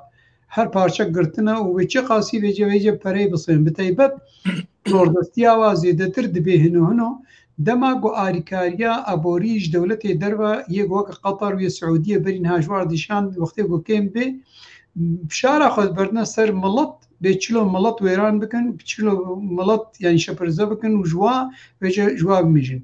دوارة كيديدة براست يعني بريم بكمنا بيتشم أفتشتها شو بوا يعني تدميزيني إيرو نعم بري كيديك مجوارج قوت يعني يكي عميدك يقو بربرسياري مهارمية طبعا يا عفرينية دقوت قولا مثلا قندي كاخري مثلا برينها وقتكو هي يعني او نا حسيتكن وكانه بي كي كي يعني الويديبون يونا انه مثلا وقتكو يسري صدينوت ونه كرد بون دكو كنت مام دصدو بينجه كاستي دبو انها بونا تقريبا 400 حتى 500 كاسيتي دا سير بينا بونا عرب يعني او نومينكش عفريني تمامي افكسيها قوتين ويدري بطيبت وهاتنا وشبكن نبس هاتنا خاني آواكرنا بتايبت هاتنا ملك موداني وملطي هاي قد صد كسيها ملك مودان بوارا لبابكن دسبيك ده نيفيج واصطاب دنها وجا نما تيرا وادكي وبهتر زيادة تبكن اف كملط بيتشلو دخوازي بسطيني عرض سطينن خانية دسطينن وكا هيزي لشكري وجا جبرگو يعني پروا كيم بونا آريكاريش در دوي آريكاريه كشكي بسطينن جوي ملاتي كرديه كو خديه جهن جوا دسطينن يعني يجدا اليابا اولا وي پري خوش زيده بكن ياد دوا بي وكا فشاركي داج عرضا خدر كفن ايدانكي كوچباري عربي ديوان بخنه دوساوادا يعني بله يعني ملاتي عفريني براستي مثلا انه هر داركي تشي هشت دولار جوا دستينن نما سلا ولا خانيه واجوا استاندنا مثلا هبون نبونا ملطك يدوردا ايرو وي ملطي تخوازن جعرديه لينن وقتيكم مستوطنات اتي ابات كن مثلا مستوطن تركيا انها قطر مستوطنات الكويت ابات حتى بنادي فلسطينيات ابات كن تركيا انتركت بنادي منظمات وبنادي كوشبارا ابات دمكا قود خوازن وغندي ملطي كرد هلينن بجاره كرا وفا مستوطنات بخنه دوسياده يعني جوهرتنا ديموغرافي ويا يعني سردستيا ابوري دويد منطقه هرمدا قاف ديشي يعني بتشريا اولا بريا سيستما يعني دادگاهي على اساس قانوني مشن او قانون دادگاهي الگور خدانينا الگور برجونديا خداني الگور برجونديا وا کوچباري گوهاتن کتنه ويدي دا الگور برجونديا وا دينن الگور برجونديا خود يعني خوديه جهد دينن يعني برجونديا ملطي كرد الوردين ياد دوا وقتيغو يعني بدواري دادگاهي ونچه ويخنا واري انه والله مثلا ناكوكيدنا مالباطا دا تشيد بي ناكوكيدنا هناك عشيره دا تشيد بي وابيها مثلا والله کی تێبێجە ئەو کۆمیتیها ئەو وتکاری منظماتیها یە بناوێ ئەمشاتە حمزاتە تێن خۆتخنە وەڵاهی ئینسانە ینی ئینسانە مرۆڤینە ئینسانە دیدادەگیە دمەشێنن و تێن ناوە ڕاستکن ئەو خۆت بنگا خۆدا ئەوە پرۆبلێم چێکریە و ئەو تێن بێجە سەر ڕاست دکن ینی وێدە دوێش کەسێ خۆشیێنن ji بۆی پرۆبلێمێ بکن وەکە ئیرۆ دی گوندیدە چێ بووە چوونە کوشتن کردنەوە و چیکردە هاوڵە ئەردۆ دەسترابوونە ماڵباتن پێرابوونە و ئەڤ هاتنەوەی سەرڕاستکن و هاتنە مافێ مەڵەتی کورد مافێ دی پارێزینانی لیستکە سیاسی لیستکە سنیانی لیستکە ئەمنیە ئەم مڕبعاتی ئەمی ئەv کاری هایگۆتێکردن بەرین ها مڕبعاتی ئەمنیە سووری ئەو یان چارچۆبێ ئەو لە هیە سووری چل حزی چاچل قامش دەریکێ لە عمودێ لەبادها ئەv سیستێمێ هاتمەشاندن بەریا 50 ساڵی يعني نفسها سيستم ماشينن و يعني خرابتر جيفجا سيستم تركي جي تشلو ملط بجارك كوچوار بكن يعني تشتي گوهاتيه كرن دوي واريدا بارچكا ج بلانك گلكي فرا بلانك گو انو تركي ايرو سيستم وقت تكليه في رجيم بشار اسد كي دخوازي مليون كونيف 2 مليون انسان ايرو بخي منطقه عفريني وسريكاني وغريسبيدا چرا لازم بگید دوی اب کردی حد بیدر که بن حتی اب نبکنه دو سواده یعنی وانا یعنی بیدنگ بکن اینکر و اف مثلا $8 و $9 اف تمام تکوی سیستم که گلکی فرهیده گو انو ملط بجاره کرد واری ابوریده بمجن و وقت گوتی مال مودانی و تمام شکر بین بله باز کم دریش کردی سن که از نار جد کم دریش برعکس دوی مرد خبر دوان پرسکریکی منه دوی هم ببینن و او بکن و لگورویجی چاره سریه جد دوی هم بفکرین که چاره سری چواکید به از بین با برز محمد امجد که او چد بجاج بو وان بویرا و داویه داجی ام بحثا چاره سریه بکن که چاره سری دکوده که ام چد کارم بکن بله بله زور سپاس بۆ دکتۆر هەلبەت خۆش و فەرە سەر هەموو وەڵا لێ ئەزە تشنە دبێژم هەلبەت معنی ئەم هەفتە تەمام بکەن دکتۆر یعنی ئێمە باوەریان من گرینگە کۆمەری وەکی نقطە دەینێ سەر گۆتنان حرفان تشت هەنە هەلبەت باوەریان من گەرەگن وەرنە دیارکردن ji بۆ ملەت ئێمە ایرو دبه ام آشکاره بن به ترس بن درست یعنی راست ببیجن که افرین او نافچه می هیجا به زیتون به نیزکی بحره یعنی گاون استراتژی هیوی تیدا هبون او به یعنی قربانیا سیاست PKK او یک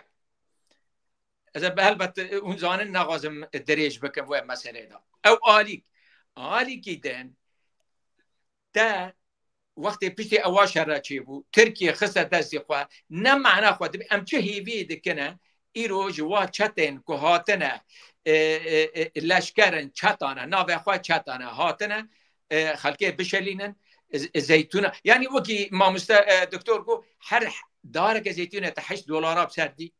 يعني تشنا دور عاقلانن هلبت آرمان جيجي باوريا من يعني جوهرتنا كديموغرافي سياسي اتنيكي اولي هر تشت اوه تشت وي كاري دكنا هلبت ابايا يعني دبي باوريا من تشنا تجي هنا وكي سيجنال كو ديار دكي افانا كاتنا ترسكيا كو دياره او صلحه دما بينا جبر وكي ماجوجي بري بشكيكي كو تركي او وكي تهديدك وكي اشارات دايكو دبي هو حاضر بكن جو هرتنا كيرا يعني او ده ترسنا خويا دبي ام خوازو حاضر بكن دبي بري خوچه بكن دبي او بكن كو خويا ريا كخوات دبلكي ببينن يجبروا هويه حتى هناك شتا او دبنا يعني او جروب وانا تفل هفد بنا حمزات وعمشات بلكي وبيسيا يعني بوكاك ميرزا يعني دبنا ياكا هزنا هفبش آوا کرنا يعني دغازم بيجم كرد دبي امچه هيوي دكن جي في خلقي باوري ام امته هيوي ناكن ليه مراد دخواست مراد خواست و مجي هلبت وكي هلبت أنا بردفك أنا كسيمة لأنا كسي تمجي تم دخواست كو كاركي يعني كرد بهفدرا هم دري دولتي درا فشارك بكن لفا چاتانا دري تركي را كو كانبن امانته كانبن راحتي كانبن خلق كل دروايا عفرين يا اخو حزكن هر كس هلبت عرض اخو حزكه لعفرين كو ايرو دبن خيما دانا بن كونا دانا وگرنا ولا سر عرض اخو لمقابل هلبت افا چاتانا رنادن يعني مريتي هي دبن نكه دبت اول سر گري نده روش ولويا ل بو فهم مساله جي دغازم بيجم كو دفي وارده البت بلكي وبهيجي كو انا كسي بري نامك بلاوك درخست يعني كارا شرمزار كر او يك ديان وهلبت داخاز كر كو افجي قال لك جهاتان قال لك او دا قبول نكر ديتم كو اف بلاوكا قال لك حشكو دجواره يعني جبر خصج او الين نابنتوي دبي يعني في روشه تيكفن وشاره سريك جيرا ببين جبر ام نابين ام قبول ناكن كملته مل عفرين دفي واركي وركبه يعني هلبت مثلا كنت تشو واري ملت كتي چحاريه ليدان وكشتن ورواندن وساباندن بران انا كما يعني وا ديتاليان جبر ممكن زانين يعني ودكتور جوتشي ليه ادغازم بيجم كو انا كسي تشتكي تيجي كر بريارك تيجي دا كو ام يعني دا ائتلافه قلت كو ام دبي فا چاتانا يعني بر ام بيجن نونري وان جي ائتلافه داك جبر او نونري وان هناك ميرزا د ائتلافه دا وكي هيزن چاتا هيتن لشكري كو جي ائتلافه حتى دوردانه ام حاضر نابن جوين ائتلافه آواجی وکی آگاهی که با تماشاوانه و باشه دکتر از لورت تشتکی دن جواب بپرسم گلو پشکریا وی بیانه که انا کسی دایه لأوروپا جبو پشکریا وی تو تشتکی چما نهاته کرن؟ یا جی پیوست نبو که کرد به تایبت روژاوای و کرد بگیشتی پشکریا وی بلاوکی یا جی پشکریا وی داخوازی بکرنا درکتانا کولانا بچونه حکومت اروپا بچونه یکی کیا ملتا بچونه بردر کنسول امریکا و روسیا و همه درندن او کتی بکنه که ببیا پشکر جبو وی بیانی و نه انا کسر لدر و وی تشتی کر و نجی خلقندن تشتکی بکرن معناوی او بیان بس لوی ما نه كاك ميزا البته ببوره زانی که افجی صدام قال لك هنا نا افيك جي ابده دركتيه بلاوكا كو دانه ائتلافه ايرو بلا ايرو مبخديتيه او بلا جنبيه الراستره بيش يعني هلبت مقوت لا افتشتكي نويا او اليك دجي كاك ميرزا براسيجي ما يعني انا كاسي ميديا ما ضعيفه امكانيه ما ضعيفه ليه من ابيجم و يعني و كار لسر ورا كرنا وقال لك دولتا دا هلبت مساله شاند يعني بيواندي انا كسب قال لك وار ودولت وجهات امبيجن نابنا تويله هنا دقينه كي بشك ليه مساله دوزا ما يعني در روشه كده ما قلت ان وگر دیسا نقطه پیشی روشا مد روشا سوری توایی دا گریدای گلک جهت پیدا گریدای نککو مرید غازه هلبت که دل دخوازه که انا کسی دست خواب سر دا روژا پیشی دا گوتن انا کسی دا خوازه خواه ابو که افرین دبی دست افرینیا کبه ای که اداره بکن دبی افرین لیبن ام حاضرن مکتبی خوالور وکن تبي كو اندام معنا كبي كو حفت خوجيه معنا جيب ديزي كاردكن كاكو يعني ايرو امكان يعني مريتي هي ناكي باوريا من وت و روشا افرينجي عين روشا ك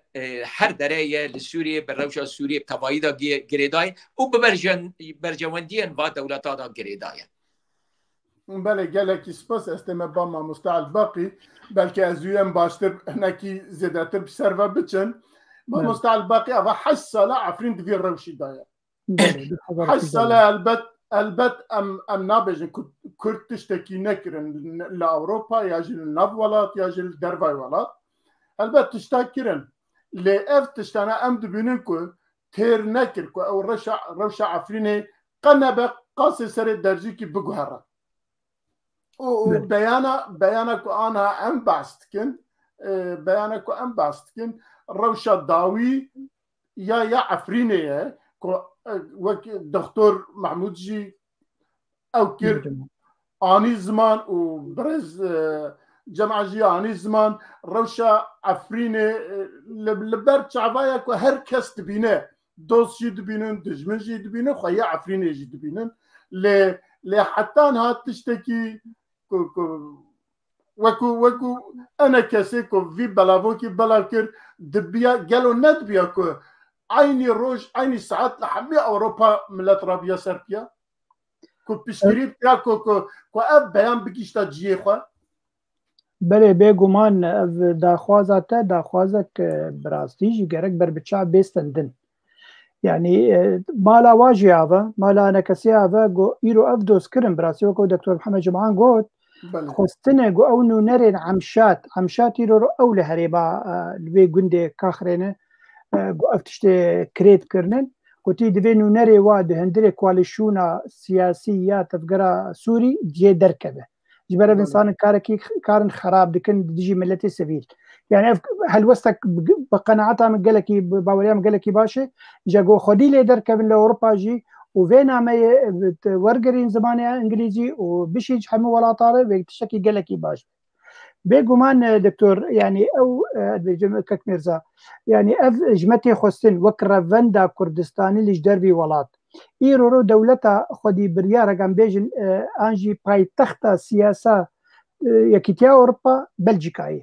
خلک ما هن گرک بلژیکا وقت بلژیکا لور کومیتک هبانا که ماسی بناوی عفرینی بناوی هرمن داگیر کجالی ترکیه و حرتم هبانا و حرتم نامه خود بسپارتانا یکیتیا اروپا دما گو پارلمانا ورودنه و دوی باخبن جمر گرک گو دولتک تنه پشتبانیا ما بکه او دنگی ما حرتم ببی دنگی ما دهندره و جوین ناونتوی یعنی ام وقت مو نبستینن دما تشتی گل غزه چه بو یعنی چقاسی فلسطینی بانکرن تو دنگ نانی بس وقتا دولتك وقت جنوب باشور افریقا بو هلوس جواره دهندره دادگاه یا ناونتوی ده و دمه هنک دنگ دا و باش معناتها دولتك دي سسيه دخوازه اف كيشا غزة وتعدا قول ملتي غزاوية سبيلتي دبي مثلا دجي اسرائيل دبي اف راوسته يعني چندي انجام دا لي بدي ساجي تفقرك بو جاجمتي خصن وكرا فندا كرد الهندري جدربي ولات ام دولتك اش خد تعريب بكن هجر المانيا به هجر بلجيكا به هجر هولندا به حتى فرنسا به كارب بردف كيما وكردا چد بين كرنن قول عفرينه چه دبن جاري تركيا و انجي عليه او هيزن كسباز يقول چقدار يقول رو دجي ملتي ما درت كفن يعني جرك افتشيبه به مثلا بيانا يعني ايرو ماجي بيانا درخست ام بيست هيزن انجي سازين سيفيل يه كودن روجابا ما بيانك بزمان انجليزي مشان جي سكرتيري يونايتد نيشن الدولة النمطوي انطونيو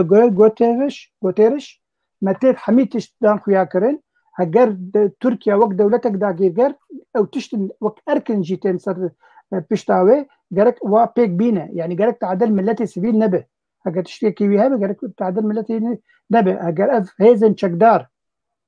تركيا جوار ازي جرك واجي وقت سيستمك جوار دينه ديجي ملت درنكفن تعدل ملت نكن بيجومان يعني مثلا وقو دكتور محمود جيقول انه $8 سري دارك بدن يعني انا الدولة حمي هريمة دمي وقت هذا صلاتك هبه وقو بيجن ضريبه باتشي تخوازن جخلكي بس او باتشي وقت رسمي به فرمي به اوكي ويش اخوي جوت كارجي زاني به هر سري صالي ويفقى سي برا بدي دولتي بريد يعني هيزن ده صلات لم فيرنجي هوانا يقو إيرشي قندادكن ودبي لازم هم بدن وأنا هم بدن باش بلا زيتا خو بفروشن زيتوني خو بفروشن باش اخي بام وقت باريزن ام فيدا سلطاريه الفيدكن هم كارن باش كيجوا برا هم بدن في دولتي ام بدن في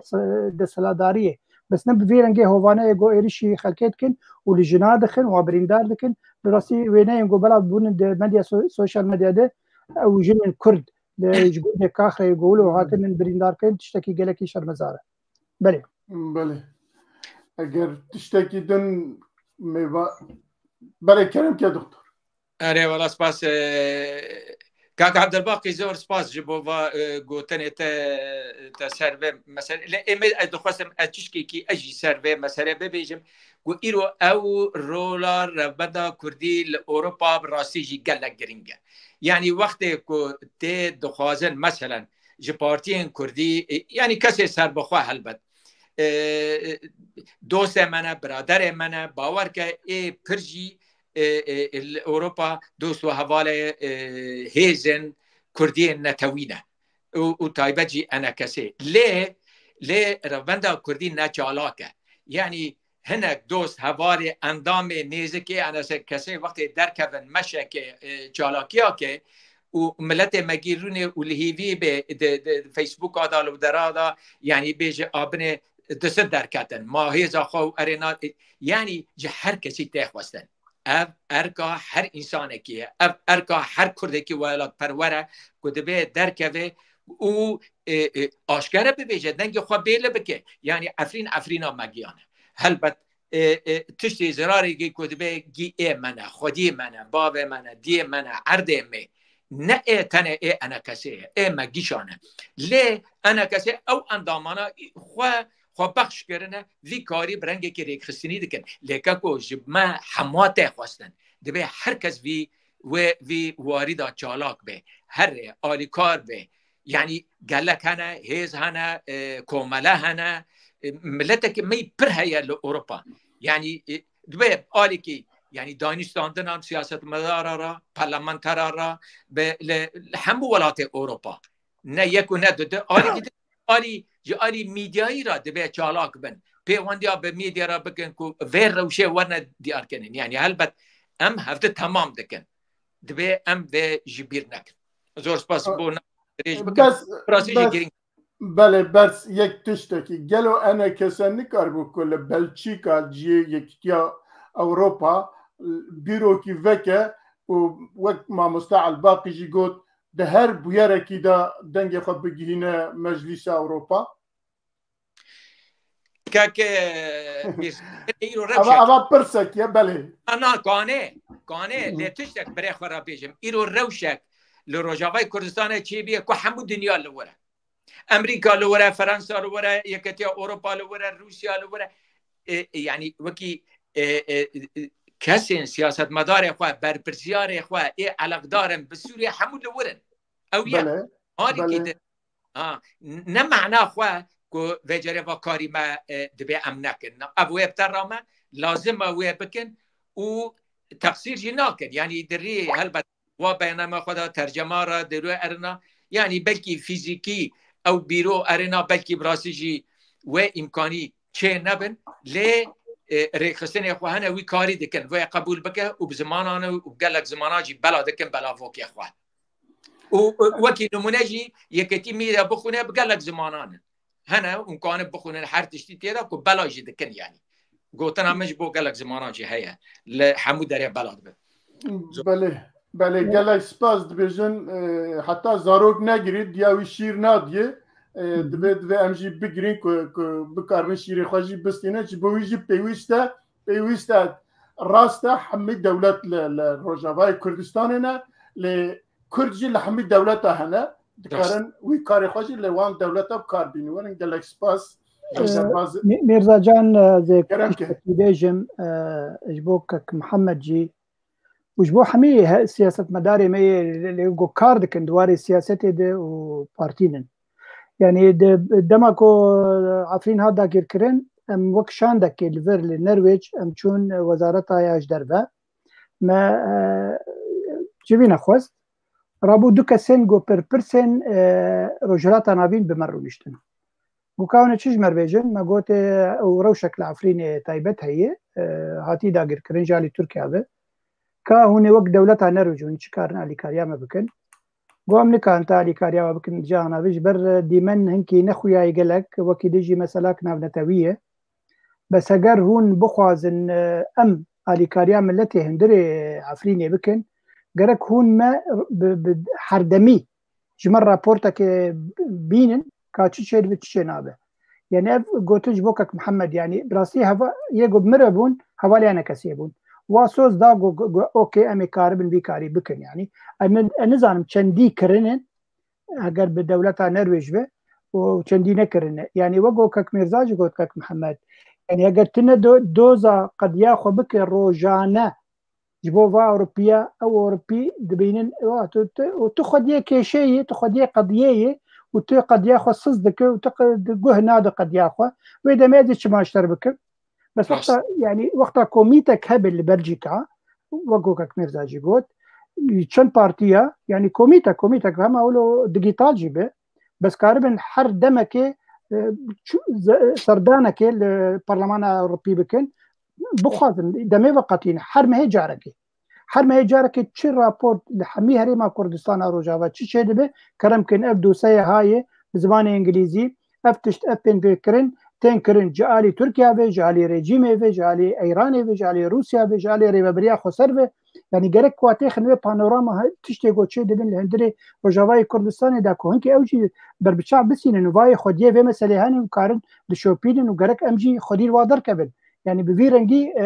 سياسه دمشق بله گلک سپاس ترى مسدي صد ابدا نا بيران تقصير كاني ما افن جبر وهاوي يعني بوركات كم يعني براسيجي ام رياليستن امكاني ما لغوري تخوسن نلوي درجانا وام نخودي لوزنج مزن وشعارات مزن وارينا امكاني افن للروجي مرا قويناكيش حر والدا مري سينور كرينا بله گلک سپاس مرزا ازي نيف داخكي اخ كرم دكتور مدينه ام تمامش كسرت سكنن انه دنجيما قالك يلاوازا الجور بسكريكا ما قالك مزنا دنجيما قالك يلاوازا لاوزبونا دنجيما چيا جبرگو ام نصر هبن ام نپور کاردك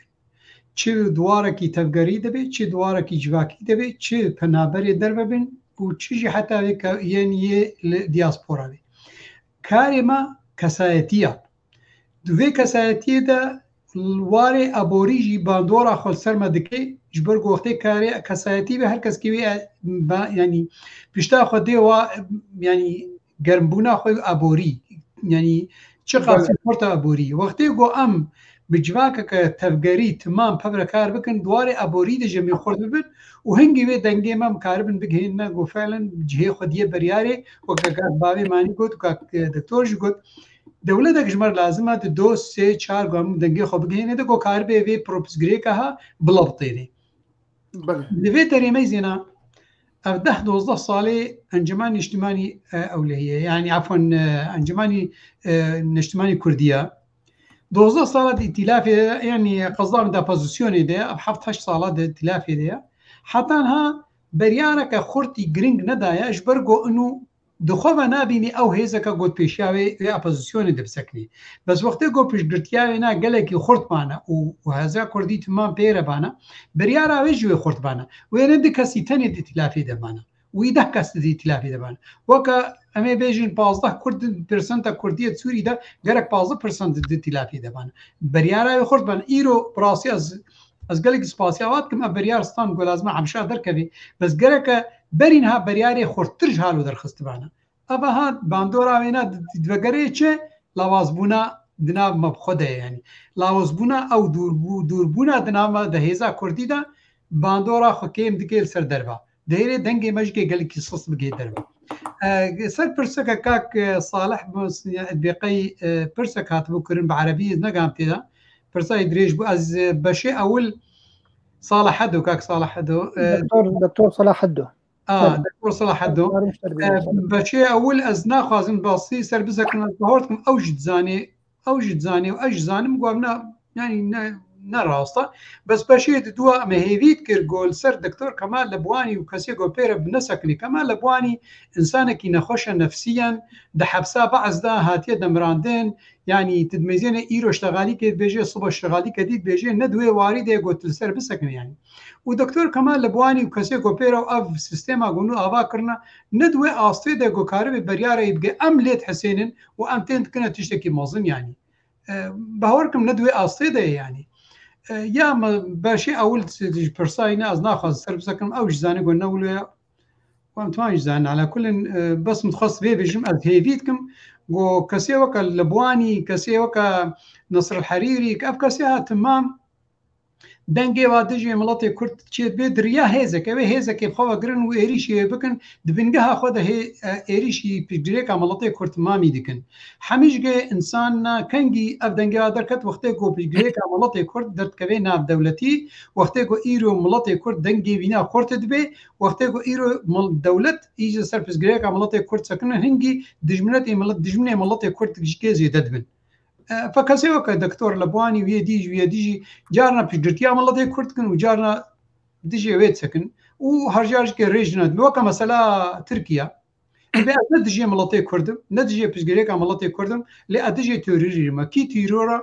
ولا PKK تيرورا PKK تيرورا ملاتي كردي سوري شده يا سيدي PKK الورا فأمريكا تيكيليا بيرتو أمريكا PKK خصيت ليسا تيروريستي دا وقتی که راست به دیجی که کرمان لیست تروریستی دا بیرنک از نه پیدا رما نه بیده ریوه بریا خسر ما پرشاشتیه مگوتنه و هر جارش که اد بیجم و اگلک ناکوکی نقبامو و شتیگو اوت بیدکن نه پیرم يعني بس ایرو هبونا وانا گرکا بریک دی بانا مثلا گرکا ما ميزين وكا قدجمن لي ميزين وكا تيروري ام لا ميزين وكا اختلافك فكري اختلافك سياسي اختلافك ايديولوجيا دنقباوه هي زي كردا اوج گركا الخنا ميزين وكا سلطك شمولي اما هاد هي لغو دنگما جبوني كاخره وجبوني ملطي مدعفرين دا وجبوي حتى بجريكا ملطي كرد لاواز بي لنا دولتي تشل اوروبا بي تشل انجمانيا ولا هي بي تشل نتوي يكبوي بي دنگه مالا آواز براستی بطی سپاس دکم توی ما گردی سانه که گلک سپاس دکتر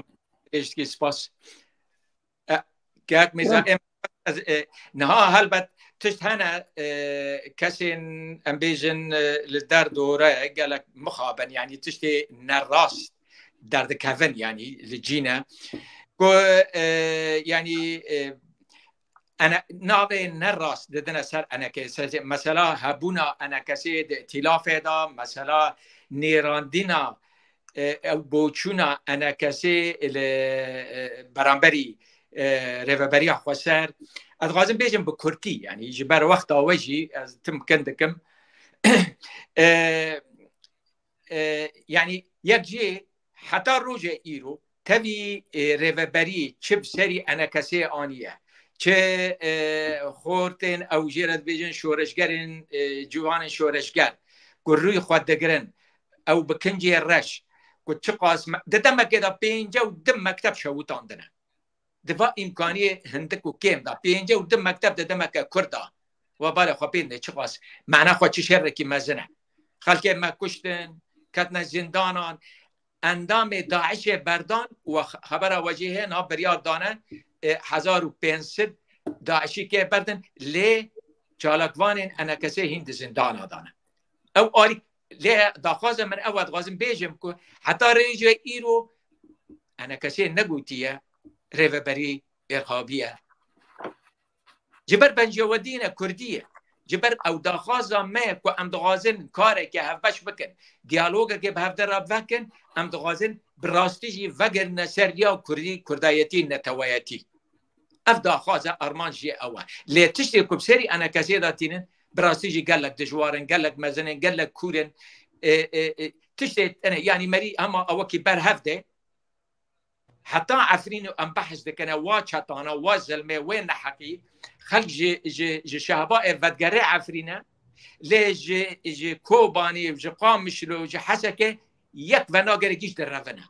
امری وی تشتی وی صورتی بینه برهفت او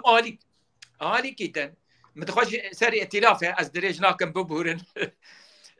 يعني هبونا انا كسي برانو تنه تشتك ارماجا كتنه جي هيا كو الرياكة اوبوزيشن هونزانن دور 173 دولتان للدنيا بيناسينا كبائتلاف هبو البته بلكي كان هاكم تربيه لا انا كسي دورا كانوا بخاب دولتها جيني يعني دولة نمان اما كان بيجي اوروبا كو برپرسیارین انا کسی خوا گهانه و دوزا کرد گیشتاندی و هلبت آرمان جی تنه برجواندیا ملت کرده تشتگی دتنه برا کس نبیجه نابو و جارد وردا و هنک دبی ترکیه نوشتی او بخواد پارلمان ترکیه ده اوه مسئله عملی و ناگرینه او یک عادی دیان جی تشتگی تشی گرینگ هیا انا کسی ده اوه دای ده اوه دستور ده دستورا کمیته دستوری دای دور دا انا کسی یک جه کمیتین سرکیه یعنی هفتن بخوا انا کسی جه یک ناو کردانه و با خلق زاده یعنی تشتی که تیج انا کسی به کمیته خوا به کار خوا به جالگوان خوا به امکانی خوا دکه لی نبسه سدی صد جمعگیش ها تخواستن جتا هر کسی تخواستن کو دوزا کو از دکم ایده که هفته تمام بکه برانو دبی ام نبیجن انا کسی آبنه اوا آن نکر آن نزانم چه آن که ماسینه آن مسئله شخصی دین آلی کی بر جواندین خواه پیش روژا ملتی خواه بفکره و چالاک با آلی کار با زور سپاس که برز جمعه اما دوی برنامه داو نبو که انا کسی لور نقاش بکن که چتکه و فلان و بیوان بحث کرد نه گلک جرام لور باست کن باست انا کسی جد کن باست ریبریا خسر جد کن ام که ماسیه ویجی باست کن و زدهی ویجی باست کن هر دو آلیاجی ام باست کن لی براستی اما وقتی کد بجن انا کسی جبر کو ام وقت نزدیکی خود بینن او که خواجی پیتینه دبیجن چما ناکه یعنی جبو او که ما رخنه ما یا جی پیشگیتونه ما لسر انا کسی اوه اگر نه انا کسی جی بیجن گروه کی رخستونه کی کل روجاوای کردستانه اگر نه بحثات شتیدن کسی کی دن ناکن چما ویتشتی ناکه يعني جبويجي اما وك هيفي وداخوازه مجا انا كسي باوكي دنيا بالرولا خو براستي بالرولا خو وك نافي خو بلايزه راست بالرولا خو وك نافي خو بلايزه 14 حب رخصتن بارتي اللي بيرانا و رخصتن قديمين دناف كردستان دناف دوزا روجاوای کردستان دا کو پارتین هفته سالی تیده هنه و البته که همه لگوروی جه تشتا بخواستن اگر نه هم ناچنجی کسی دن تشتا نخواستن یعنی وقتی که هم تخواستن هم او که خواب خواستینن جبوی جی دوی انا کسه رولا خواه بجی بینه راست تشتا که و نظام فلان که بیوان که دوی او جی بزانن و خلق دنجی گلک کردستانی جی بزانن که انا کسه دوی چالاکتر به دوی پیشوتر به دوی ده همی واری دا لپیشی به اگر نه کسه کی وکی دن او که انا کسه نینه گلکی سپاس ما مستعال باقی اماتن او که خواهی داویه پیش روژا کردن روژاوا و البته ام حتی انها بحثاوی تشتید کندن آخافتنه خدا و تفکر ویا سیاسی براستی زیده وقت مجینه و 10 دقیقه مایه هم چوا بحثوان تشتا بکن نزانم لی از باش تبینم که ام وی خالی بیلن پیشیا چیه برنامه پیشیا ما کارم بکرتی هر یک جمعه دقیقه که باخ بکار به حقی بده بارم نه آخر حتی نه بحثاوی تشتید کند نوا خافتنی خدا و پیش روژا ما اواجی او که ما نهایه من دوی مجاری دم تخواست بحثا هناك تشتید دم بکنه واقعی بکن لی وقتی وی نماج بویجی ایدی هون زانن كرم كأجت اشتكتها بقى ما بيجي بله از گمانم یعنی ایرو رو روشا کردی روجاوا هگرم لی بنرد هگه چاره سرکرینک پیش روژه لسوری تبایی چه ببه لگور بریارا دولت نتوید 254 به گمان بحر ما پارا ما يعني كرد سوريا وهبه او نما كارم بيجن والله كرد لسوري تننا انجي يعني برنجك جرنجا باجار كردي تننا نا وهبه وكاربن ما كاربن زماني خوبك بينن بكيماني ما كاربن نما دبين وطن داشه نمره 2 سنه ام ببن وطن داشه نمره 1 همي كسي ماشي ناس ما يواچ ببن ليبل تفقرها ما سياسي تاخذ براسيل ومن تشتك خند سر زمان محمد اسماعيل او جسروكي بارتيه بدكسيه لكردستان الرجابه قد جو يعني حتى يرو ام نرينا ما الريبريا خسد نرينك نانيين يعني نيجاتيفه نا بوزيتيفه بس ام خو جريددن ام او بيمان يقول هوليري تشيبون دهوكي تشيبون او ريكفتنين يقول سدسه امريكانا وفرنسيه تشيبون جرك ام حرتم خرد بكن وام كاربه ببن يقدق وبراسيجي نرينا ويقلكي واقعيه ليبل الآلية ام بنارن هجر ايرو بيدي ام ببنا او بارتي جريداي بيدي في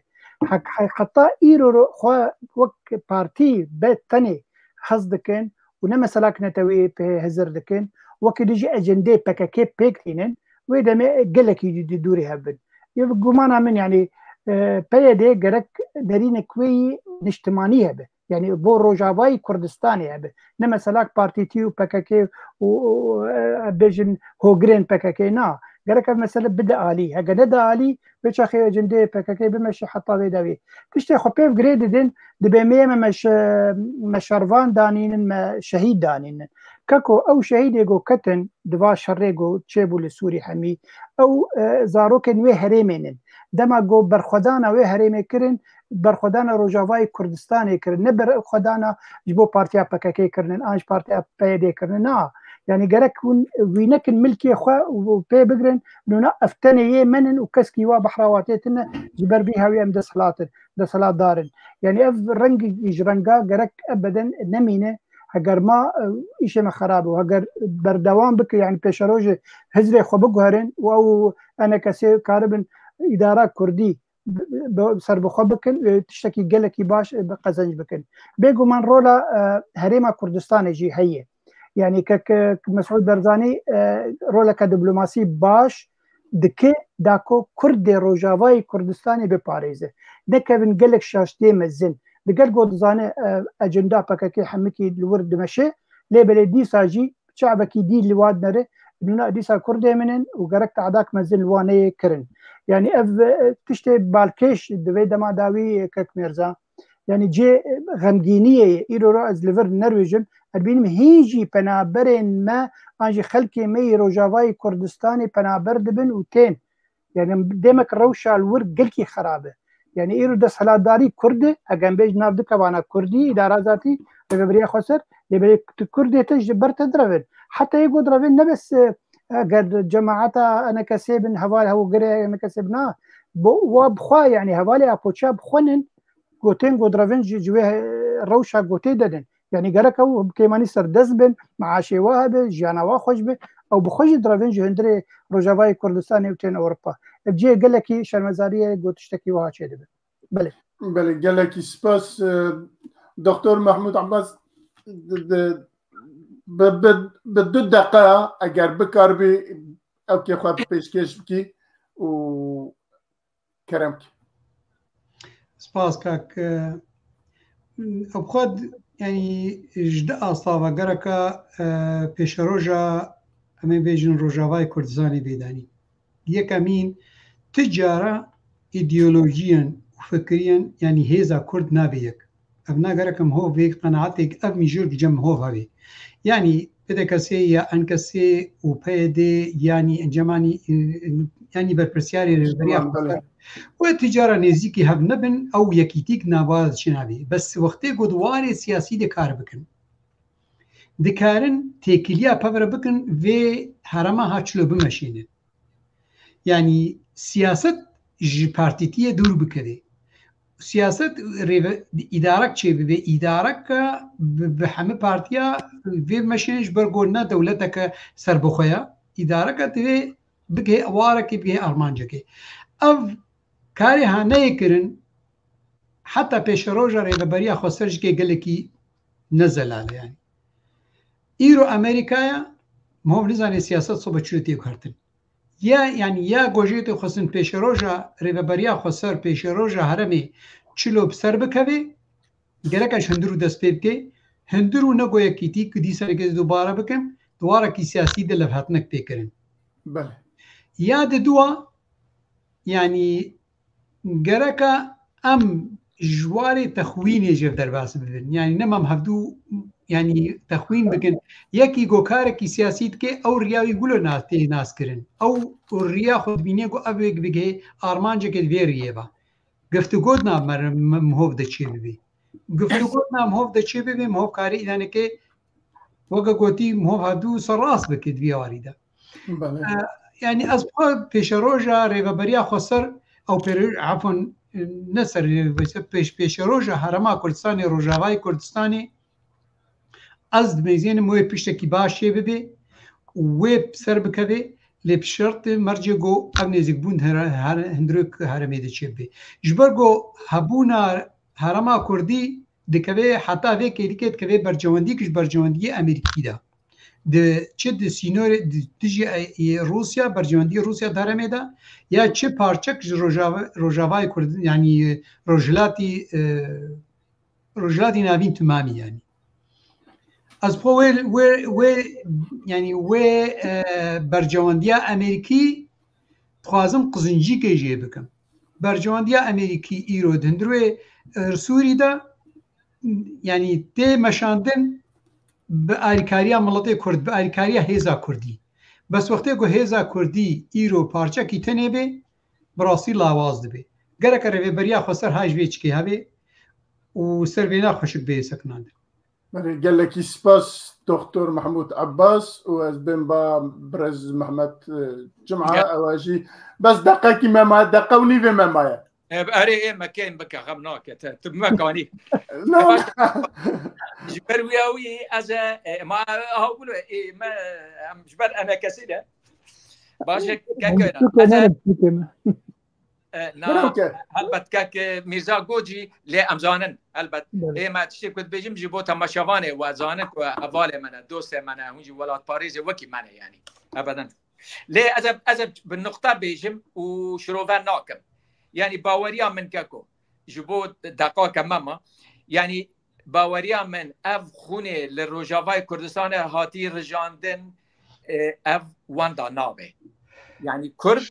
bûne hêze Kurdistan bi tevayî tevgera milletê Kurd êdî paşva lê nakeve ev baweriya min e û lê wekî doktor got li Rojavayê Kurdistanê yani ev rêverî bi vî rengî bi vî hawayî bi îdarekirina kadro ku ti caran nêqebûl kirin li Rojavayê Kurdistanê ji kesî da dibe were guhertin ev mantiq ev logîk were guhertin alekî dijik bêjim ji bo wekî agahdarî yani ew hetanî ev guftûgoyê ku mabênê enekesê û rêveberiya xweser vê dawiyê ku çi bûn xala siyasî li hev kirin